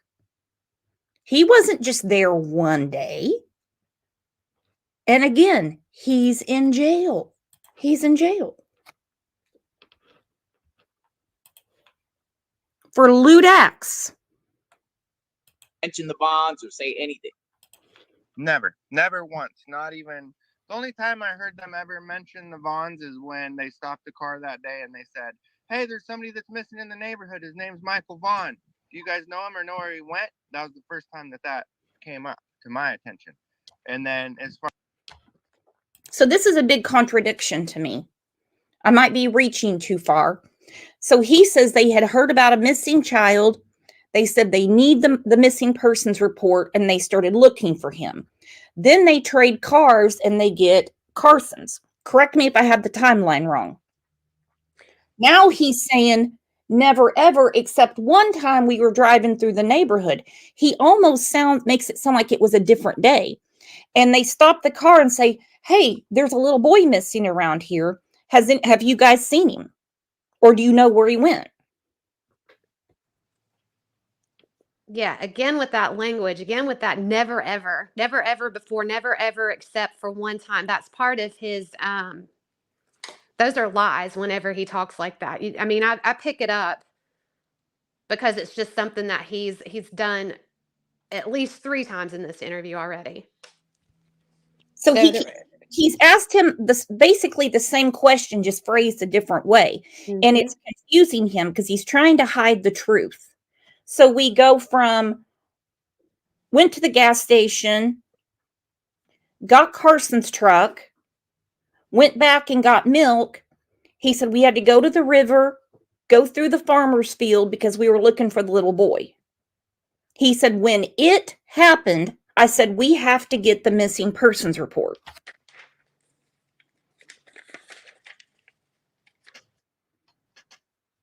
Do I have that wrong? Yeah, I mean, that's what he asked for. We got to find this missing person report that just came out.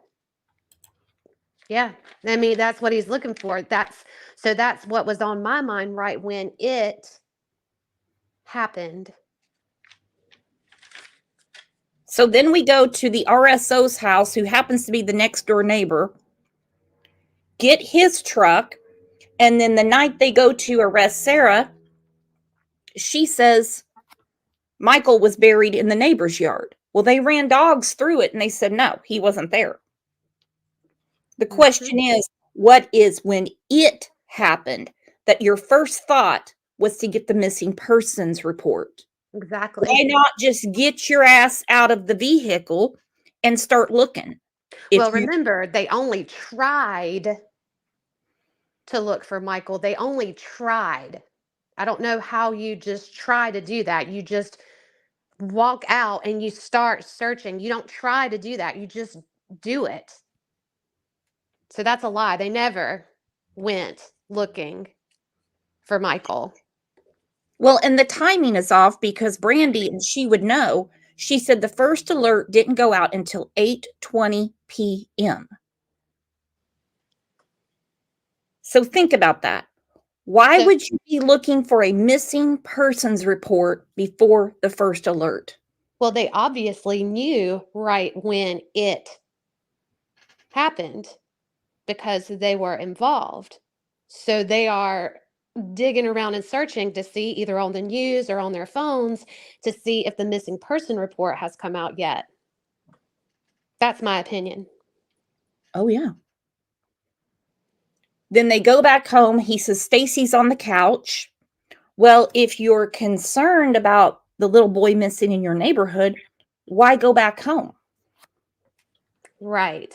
Well, remember, they were only trying. They just tried to look. I bet they weren't out looking the next day or the next or the next. And when they said we need, we're allowing people in the community to search, I bet they weren't out there. Bet they weren't either. Brandy said, and ground penetrating radar in the Starkey's yard found nothing, unlike the Wanderers. Mm-hmm. So that's right there to me is he's telling on himself. Mm-hmm. He gives an approximate time. Oh, yes. She said the first alert didn't go out till 8:20. So why was he looking for a missing persons report before the actual alert came out? Exactly. As far as I know, they both said, no, we don't know where he's at. Let's go help look for him from that point. Interesting. Yeah. Man, I'm so scatterbrained here because it's just a mystery. It's a mystery. It is. That's all it is right now at this point. Yeah. But you're assuring, like, if the Vaughns were watching right now, what would you say to Michael Vaughn's family? I would say, don't lose hope.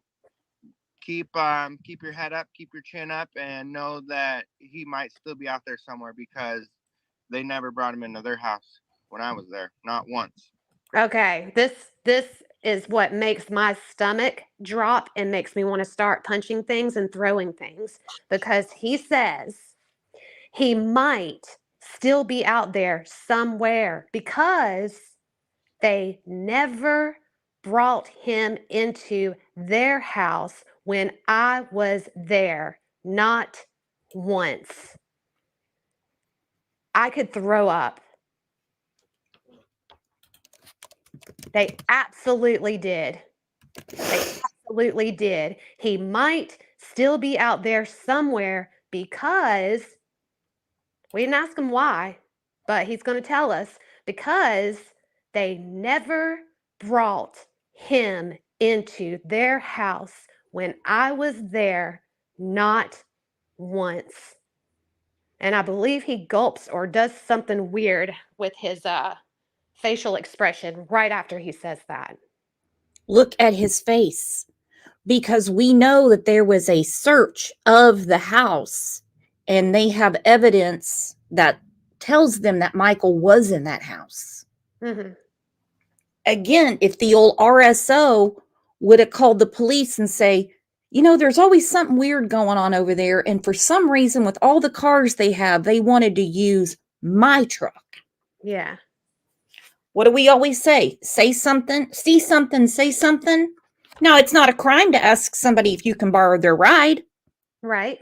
But this is a very abnormal day, and this is abnormal behavior because they have a taxi business. They wouldn't need to borrow his.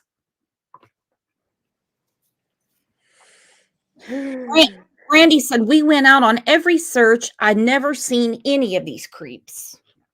Nope, I bet you didn't. Yeah, because they were hiding. They didn't want their identities to be detected. They weren't out looking. No way. They were already No afraid. little kids ever even came into that house, and I was there like a good majority of the time running a taxi business. You know what I'm saying? Whoa. And the people that I knew that was there, they seemed like. Did you hear that? Yep, I'm going to rewind it because he talks very fast. I probably need to slow it down. That's No, why I wrote his words down. I wrote them all down by hand. no little kids came in that house.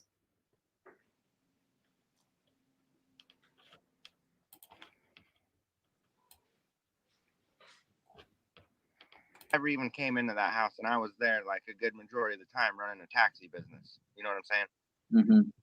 And the people that I knew that was there, they seemed like they were all right, decent people. They're not all right, decent people because Carson hung out over there. Carson's an RSO. Dorothy's an RSO. I'm not saying they have anything to do with this. Caesar is currently in jail for lewd conduct with a child. Listen again to where he's like, no little kid has ever even came into that house. And I was there like good majority of the time running the taxi business. You know what I'm saying? And then I watch his body language. So he does something right after that statement, but the screen is so small I couldn't see it. Say it again.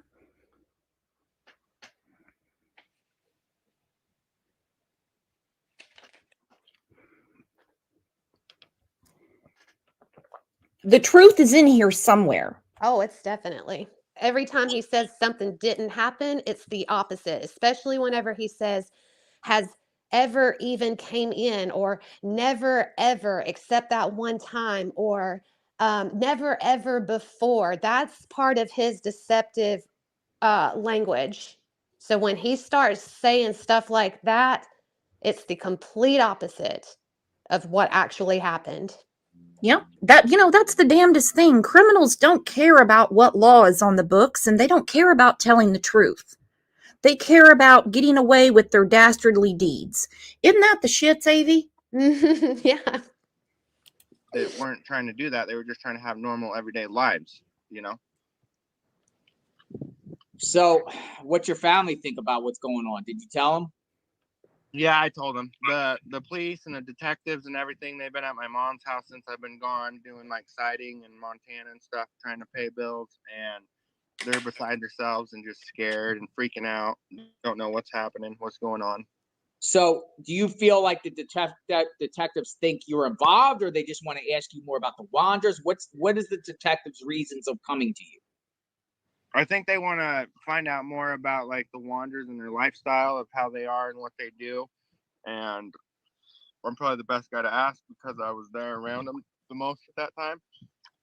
Did you feel detectives think you did something, or was it, were they hard on you and questioning? Were they making you feel like you're guilty of something? Well, they were pretty stern, you know. They wanted to get to the bottom of it, and they kind of interrogated me, and they were pretty rough and, aggressive with it. And I said, listen, guys, I didn't do it at all. And if they're saying that this happened and that they did it, they know more about it than I did, because when I was around them, they didn't act that way. So they're like, okay. I would love to know when they interrogated him. Oh, yeah. Because he doesn't mention that. I would love to know. They were a little rough with me. I said, you'd have to ask them. They know more about it. So either Brandon is the one that told on him. She didn't mention him in the probable cause. She wouldn't, because she's crushing on him. She's got the love eyes for Brandon. She wouldn't dare throw him under the bus. Yeah, and Stacy's in jail and they're broke up. For some reason, I'm still leaning towards Carson. When the cold case detectives, he said, showed up to talk to him, it seems like everything unfolded fast after that. Not that they hadn't been working on it all the time. I'm not saying that. I think Carson had to have told them something that pieced it together. That's just what it seems like to me. It could have started with the truck. Yeah, they asked me if they could borrow my truck that day Yep. around such and such time.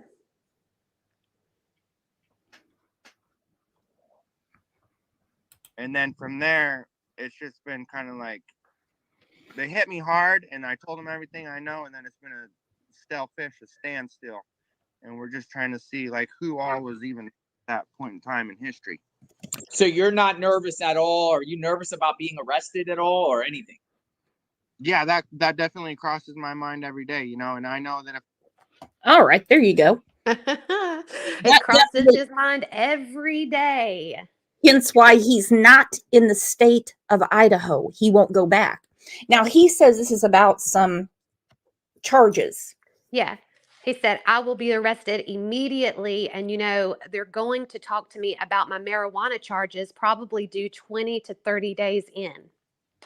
That's what he says. He's evading the police. I have a feeling, now I don't know anybody that's in law enforcement around there, but just how it normally works. They're really big about, we saw it in the Adam Montgomery case.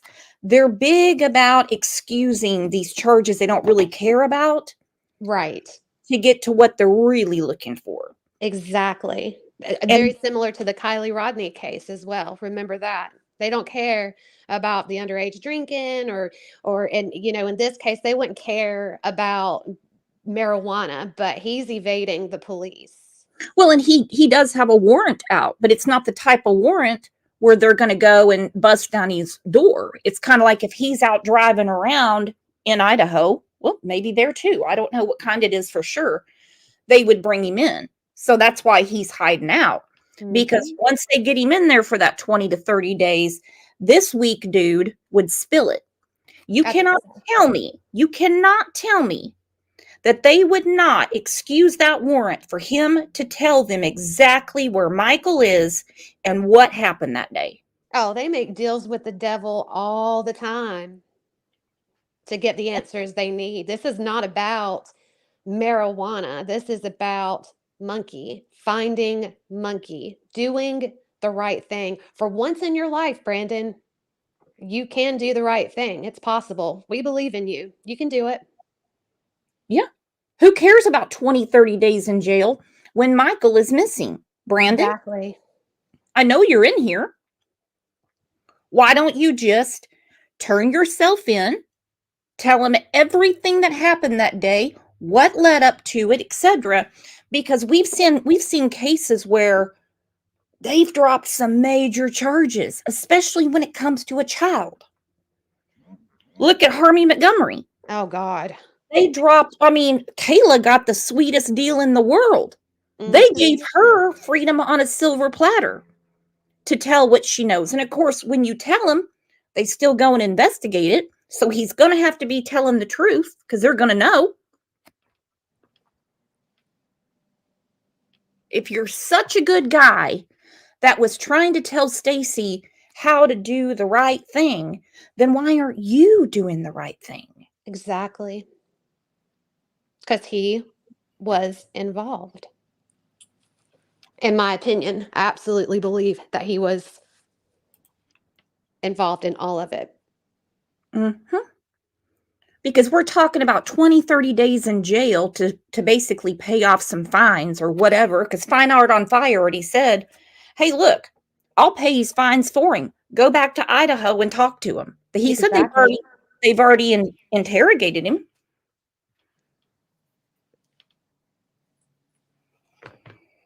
Ilyonka said, better to be in court as a witness than a co-conspirator. Very true. If I go back to Idaho, I'll be arrested immediately. And, they're going to talk about me about my marijuana charges, probably do 20, 30 days in jail myself if I go back.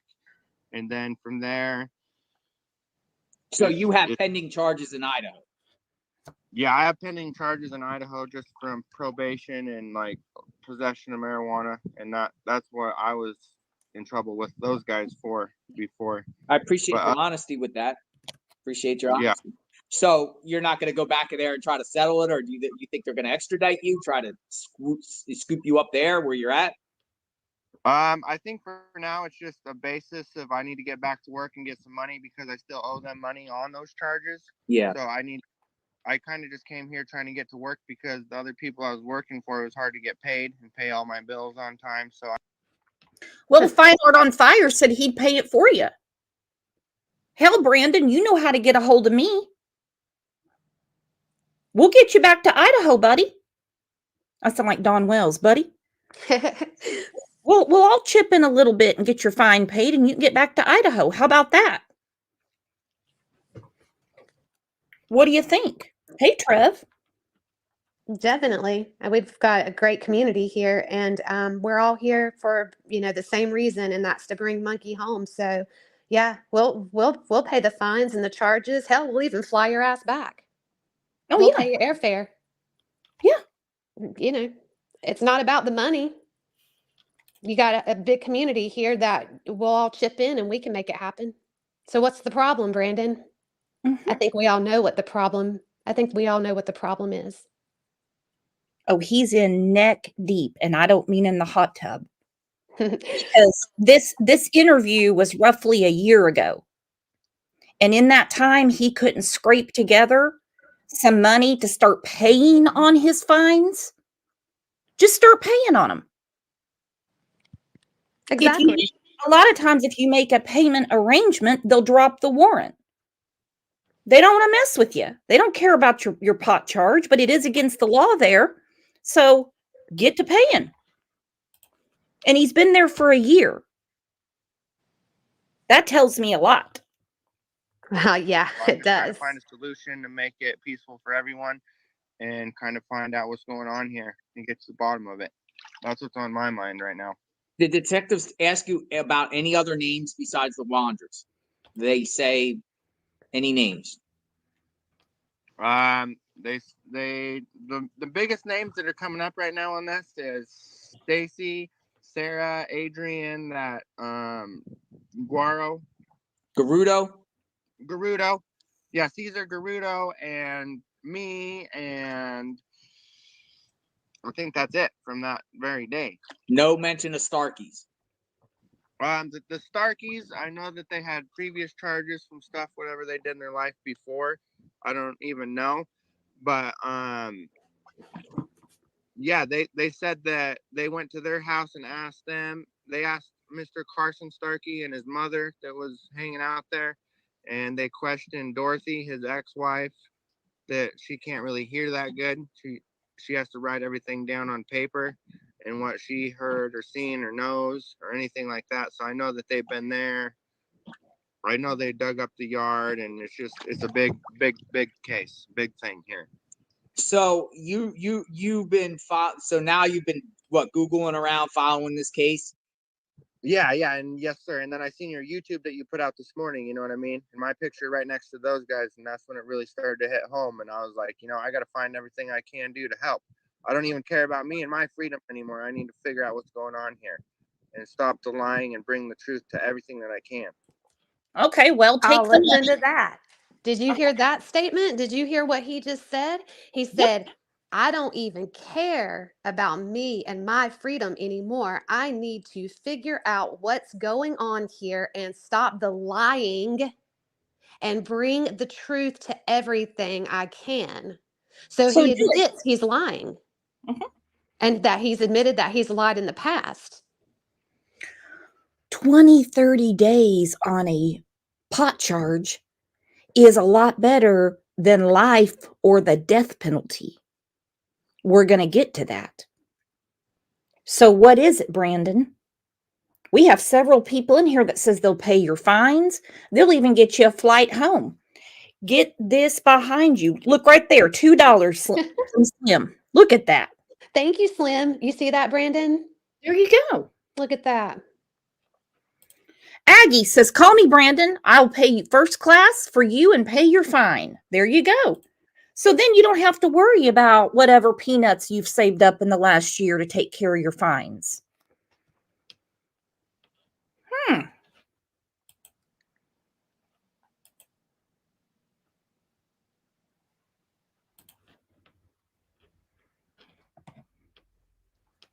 and help. Yeah.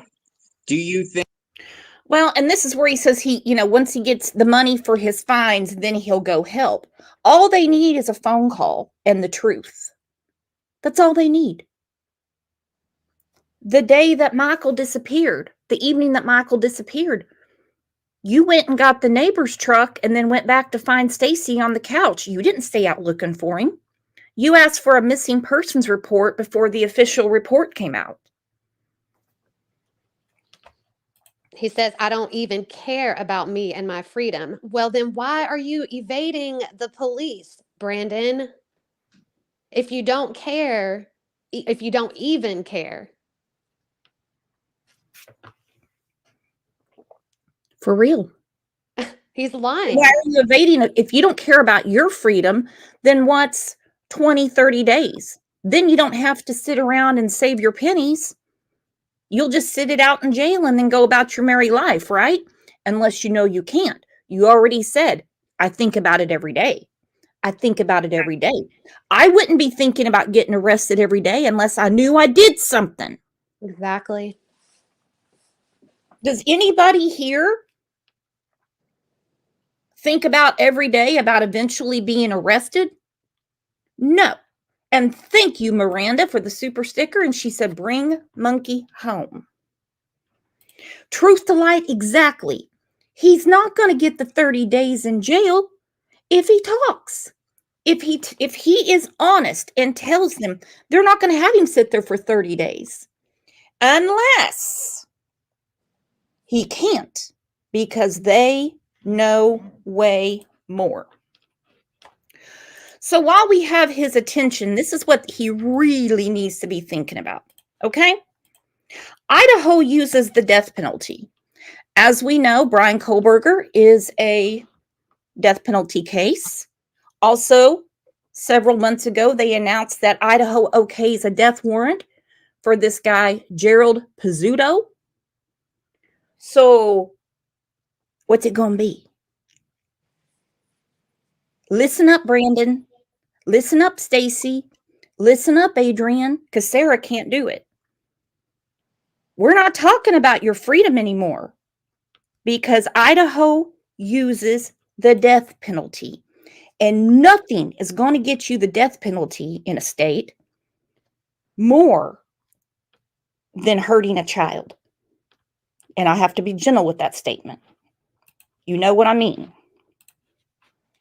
News for you now. New tonight, the Idaho Department of Correction has served a death warrant to 66-year-old Gerald Pizzuto. Pizzuto is currently on Idaho's death row, convicted of murdering 2 gold prospectors near McCall with a hammer in 1985. The warrant sets Pizzuto's execution by lethal injection for December 15th, just nearly 1 month away. However, the Idaho Department of Corrections says they do not have the chemicals needed to carry out an execution by lethal injection. They say they're working to get them. Pizzuto has spent more than 3 decades on death row. He was originally scheduled to be put to death in June of 2021, but that was put on hold because he asked for clemency. Pizzuto has terminal cancer. The Idaho Commission of Pardons and Parole recommends his sentence be changed to life in prison, but after a several-month legal battle, that was denied, and that death warrant issued.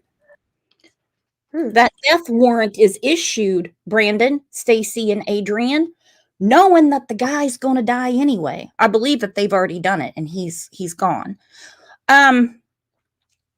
Yeah, they still went through with it, knowing that he had terminal cancer. So what do you think they're going to do with you guys? What do you think they're going to do with you guys? You haven't cooperated. You're hiding out supposedly over 20, 30 days in jail for a pot charge. But you say you don't care about your freedom. You just want the right thing done. Yeah, this isn't a pot plant. This isn't possession. Truth to Light said, talk, Brandon. This is a child. You bet.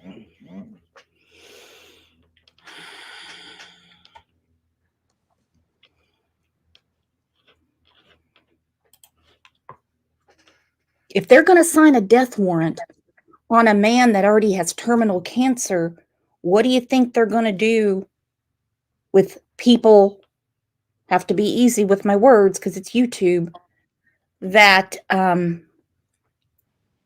took a child. I saw Brandy's comment. She said they reinstated the firing squad. How does the firing squad sound? I mean, he won't come back to Idaho. He's evading the police because he did something wrong. And if you didn't, Brandon, then call them and tell them what happened. And Adrian's evading too. He's not in Idaho that we know of. You can't run forever. No matter where you go, there you are. Maybe this will help a little bit. What is that, monkey? Bear. What is that? Hi. Hi, dear. Hi, bear. Hi, baby. All right, where'd you go? Oh, he went back the other way. Hi, Dad. How does that feel? Whoa! Whoa!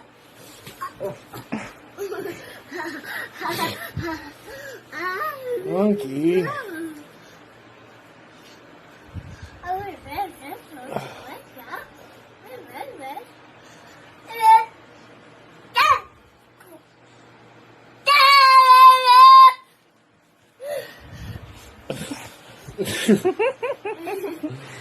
He's fighting with his shadow.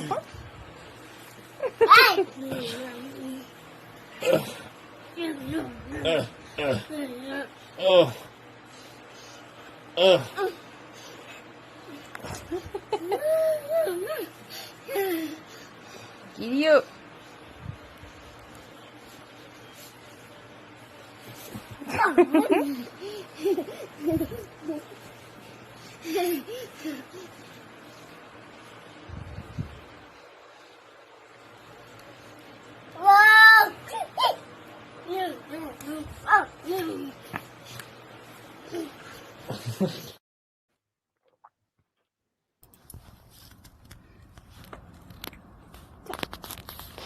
Which one? That one. That one's for Monkey and that one for me. That's for you. We better keep him safe, okay? Okay. I see a Wilming. That was, Bloom? yeah. Me and that monkey car. And what do you see if you see Monkey's car? Yeah. And he's that way or that way. Now what way?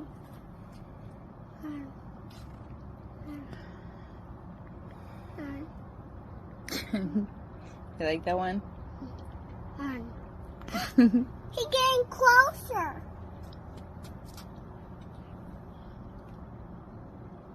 Oh, Marshmallow.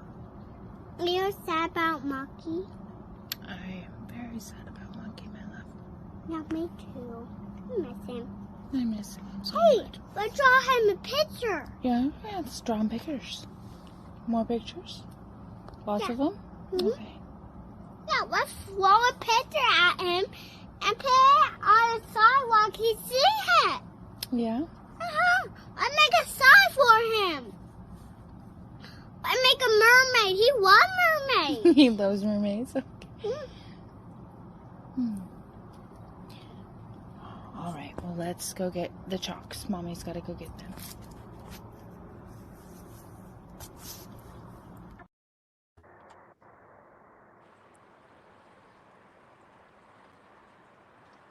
You're waiting on Brandon, Adrian, and Stacy. Trust me, they'll take your call anytime. Between you three, who are out free as a lark, even though I believe you're being heavily watched, if you could just tell them a little something, it might make this a little easier on you. But I don't know. What's your opinion, Avi? Oh, sorry, I'm a little choked up with those videos. Yeah, Brandon, it's time to talk because, unless you want to see the firing squad in your future, I don't know. That's up to you. Idaho is a death penalty state. And if this guy who has terminal cancer got it for killing 2 adults, which, yes, is horrible, horrible, horrible, imagine where you're going to stand when they show pictures of Michael.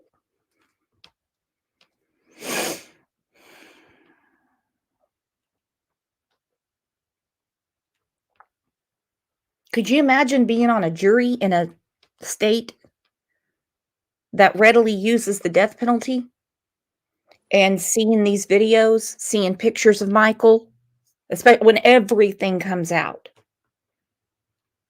I don't think it would be too tough. And they're getting closer. Yeah, they have a grand jury coming up. So I think that, Brandon, you should just go ahead and start talking, because the truth will come out very soon.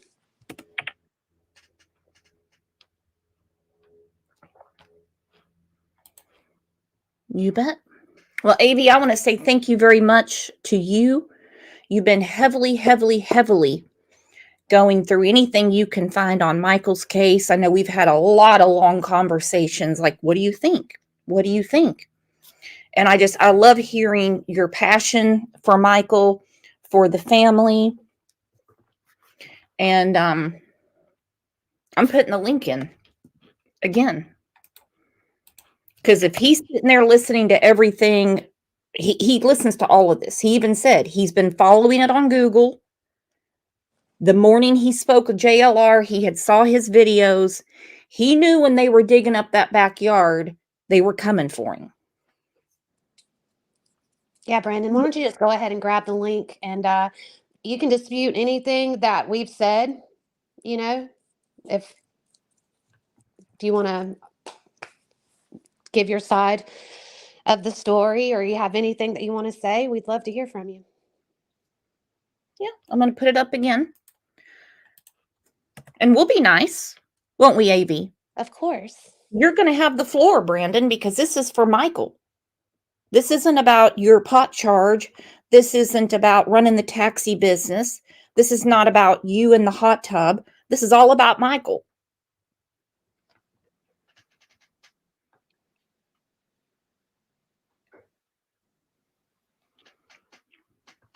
We're waiting. Mm-hmm. Yeah, this isn't a wedding where they say speak now or forever hold your peace. Christina said mods will block the haters. Yep, everyone's going to be nice and let you talk. Because I wasn't there. Avi wasn't there. Brandy and Tyler have been looking for their child, for their son, for over 2 years. But you seem to know something that happened that day. And I have a feeling that something would crack this wide open. But either way, I mean, the grand jury, the DA, look at the title. Look at the title. The prosecutor has said they expect charges. So whatever they have that they're going to present to the grand jury is going to get indictments. And then they will be able to go out of state and get you. Not them, it'll be the marshals that bring him in probably. How many people are in chat? 550. Brandon, there's 550 people watching. And this community, we're very, very smart, and we are here for Monkey, and we will keep digging, and we will keep calling you out. So if you want this to stop, you need to come up or call the number. You don't have to talk to us. You need to do something about this now.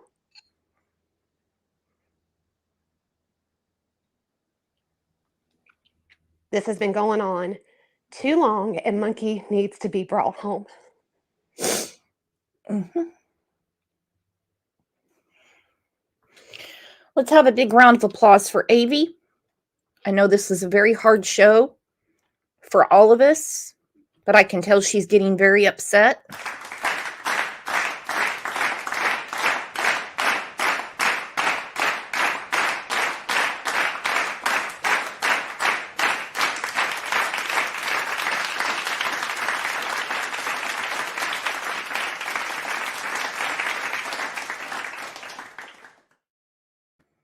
But the number's still scrolling, so you know, to your own admittance, you follow it on Google, you check out YouTube, you've spoken to me, you've spoken to other people, so it's time to speak to the people that speak to the people that can actually help you, and that would be law enforcement.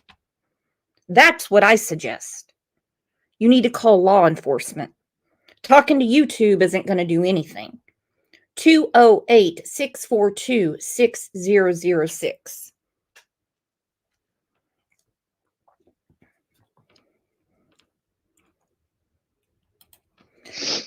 Hi, love. Hi. Sorry. These are hard. I know. I'm sorry. That's why I called you the other day and I said, if you don't want me to do it or you don't want to watch, don't worry about it. Well, anything for Michael. You know that. Mm-hmm. Buggy gets me every time, every day. She's talking about Michael, talking to Michael, wanting to go see him, bring him home. Hey, Brandon, Buggy was Spider-Man for Halloween. And you know what she told her daddy and me? That she's going to be Spider-Man for Monkey and she's going to go get him and bring him home. She's 4 years old. She was barely about to be 2 when you all took Michael away from us. It has been 847 days. Our entire family, community, the world has been looking for Michael, and you sit there in a hot tub drinking beer and you're worried about 30 days in jail. You better be worried about a lot more, because I am not giving up. And neither is law enforcement, because they've got me fueling them right behind them and our entire family. You need to do the right thing. You, Adrian, Stacy, even Sarah. I know she ain't going anywhere for a while, but still, you all need to start talking and tell us where Michael is. Stop being a coward. Because no matter what, we're going to get the truth and we are going to find Michael. And I promise that. I will keep fighting to find him until my last breath.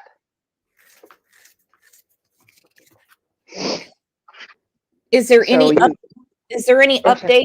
Is there any updates that you can share with us as far as when they plan to get this grand jury together?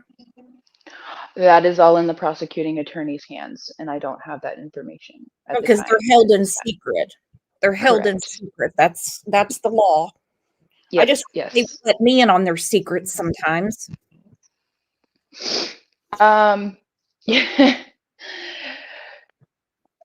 When they can, because they're, like I said, they will not jeopardize Michael's case. They want to make sure everything, all the T's are crossed, the I's are dotted, because they're coming for you guys. They have the proof. They have evidence. They are coming to get you. And as hard as it is waiting, we have to trust in the process. We have to trust our law enforcement. Mm-hmm. I believe in them, and I know they know what they're doing. And they have not stopped. They've brought in every resource. They've listened to me and Tyler, like, hey, we think these people might be able to help, and they have. I'm gonna continue, Brandon. I'm not going to stop, and I'm going to keep calling you out, and I'm going to be around everyone that keeps calling you out. You need to talk. You know what happened to Michael that day. Stop telling your lies and tell me where my son is.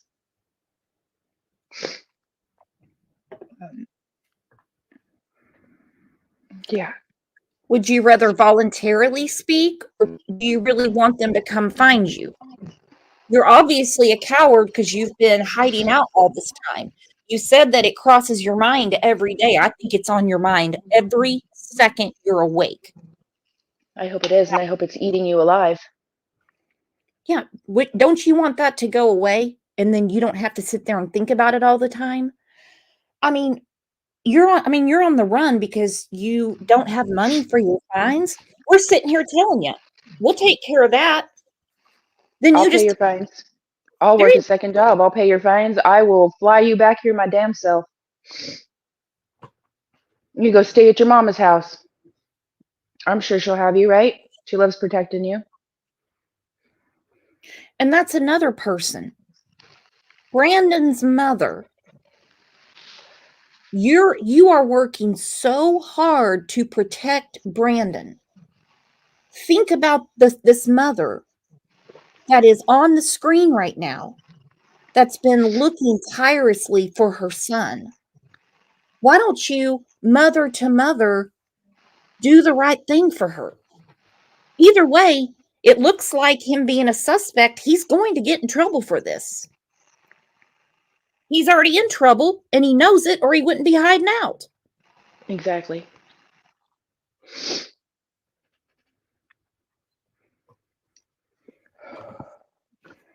I know you see Michael's face everywhere. Anybody that lives locally, I know you can see the billboards. I know you see all the posters up in every store, every telephone pole. I know you see Michael's beautiful face. How can you I know he's your son, but how can you protect him knowing that our family is broken? How can you sit there and stand aside? I just don't understand it.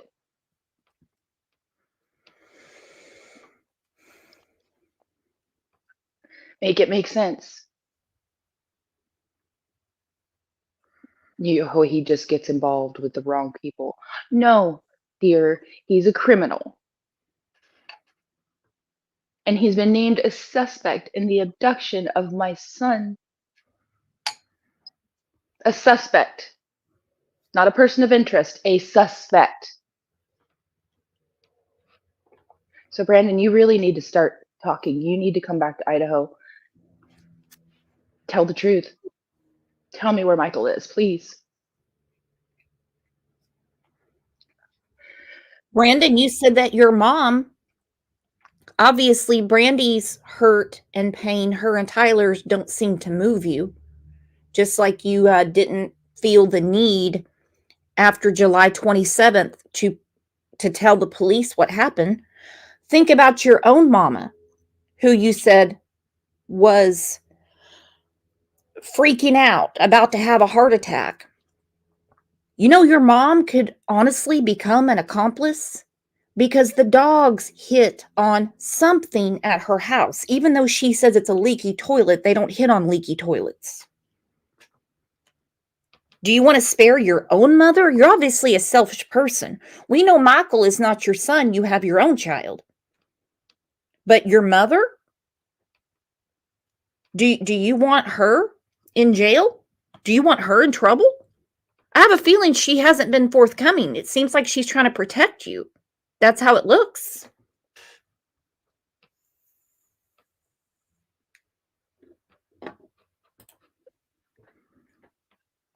I don't understand you being a father, Brandon, how you could not come forward. Or is that the reason? Because you know.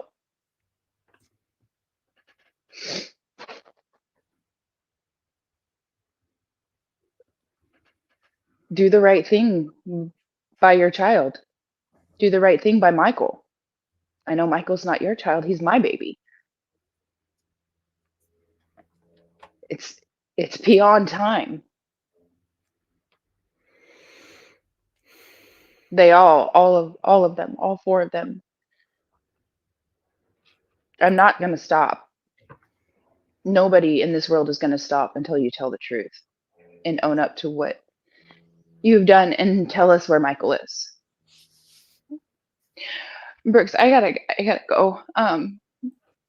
Okay. Buggy's Okay. up. I can hear her. So I hope everybody has a wonderful Thanksgiving, and thank you all so much for keeping Michael's beautiful face out there. And let's bring Michael home. We love you, Brandy. I love you guys too. You guys have a wonderful day. Let's light up the chat, everybody. Blue hearts for Michael. Bring Monkey home. Be Brandy strong. Stacy said, Brandon, so being a coward. Brandon, if you did nothing, if you just got brought along for the ride, they sign proffer agreements with criminals all the time. It's a common practice. They'll say, all right, we're going to let all that go. You fill in these blanks. I'm going to ask you a question. You're going to answer, and you're going to answer straight. So what are you scared of? I don't know. I think we can figure it out because it seems like the writing's on the wall.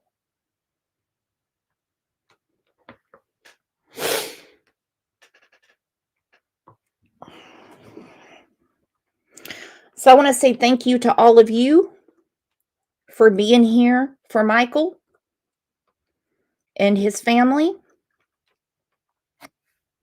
sharing Michael's picture, being here every day at 9 a.m. to support victims. I want to say thank you to Avi for her impeccable research and being very, very concerned with this case. Avi, you are amazing. I'm blessed to know you. Thank you to our moderators. I know a few people were in here trying to be hateful, and you took care of that real quick. It wasn't a misunderstanding. No. So you guys have a good rest of your day, and I will see you in the members live tomorrow, if I don't catch you in Discord or one of the Facebook groups. If I don't see you tomorrow, have a happy Thanksgiving, and I might be around on Thanksgiving. I might be around on Friday. I don't know yet. Depends on how I feel, because I'm pretty under the weather. Have a great rest of your day. We're out, Avi. Bye, y'all.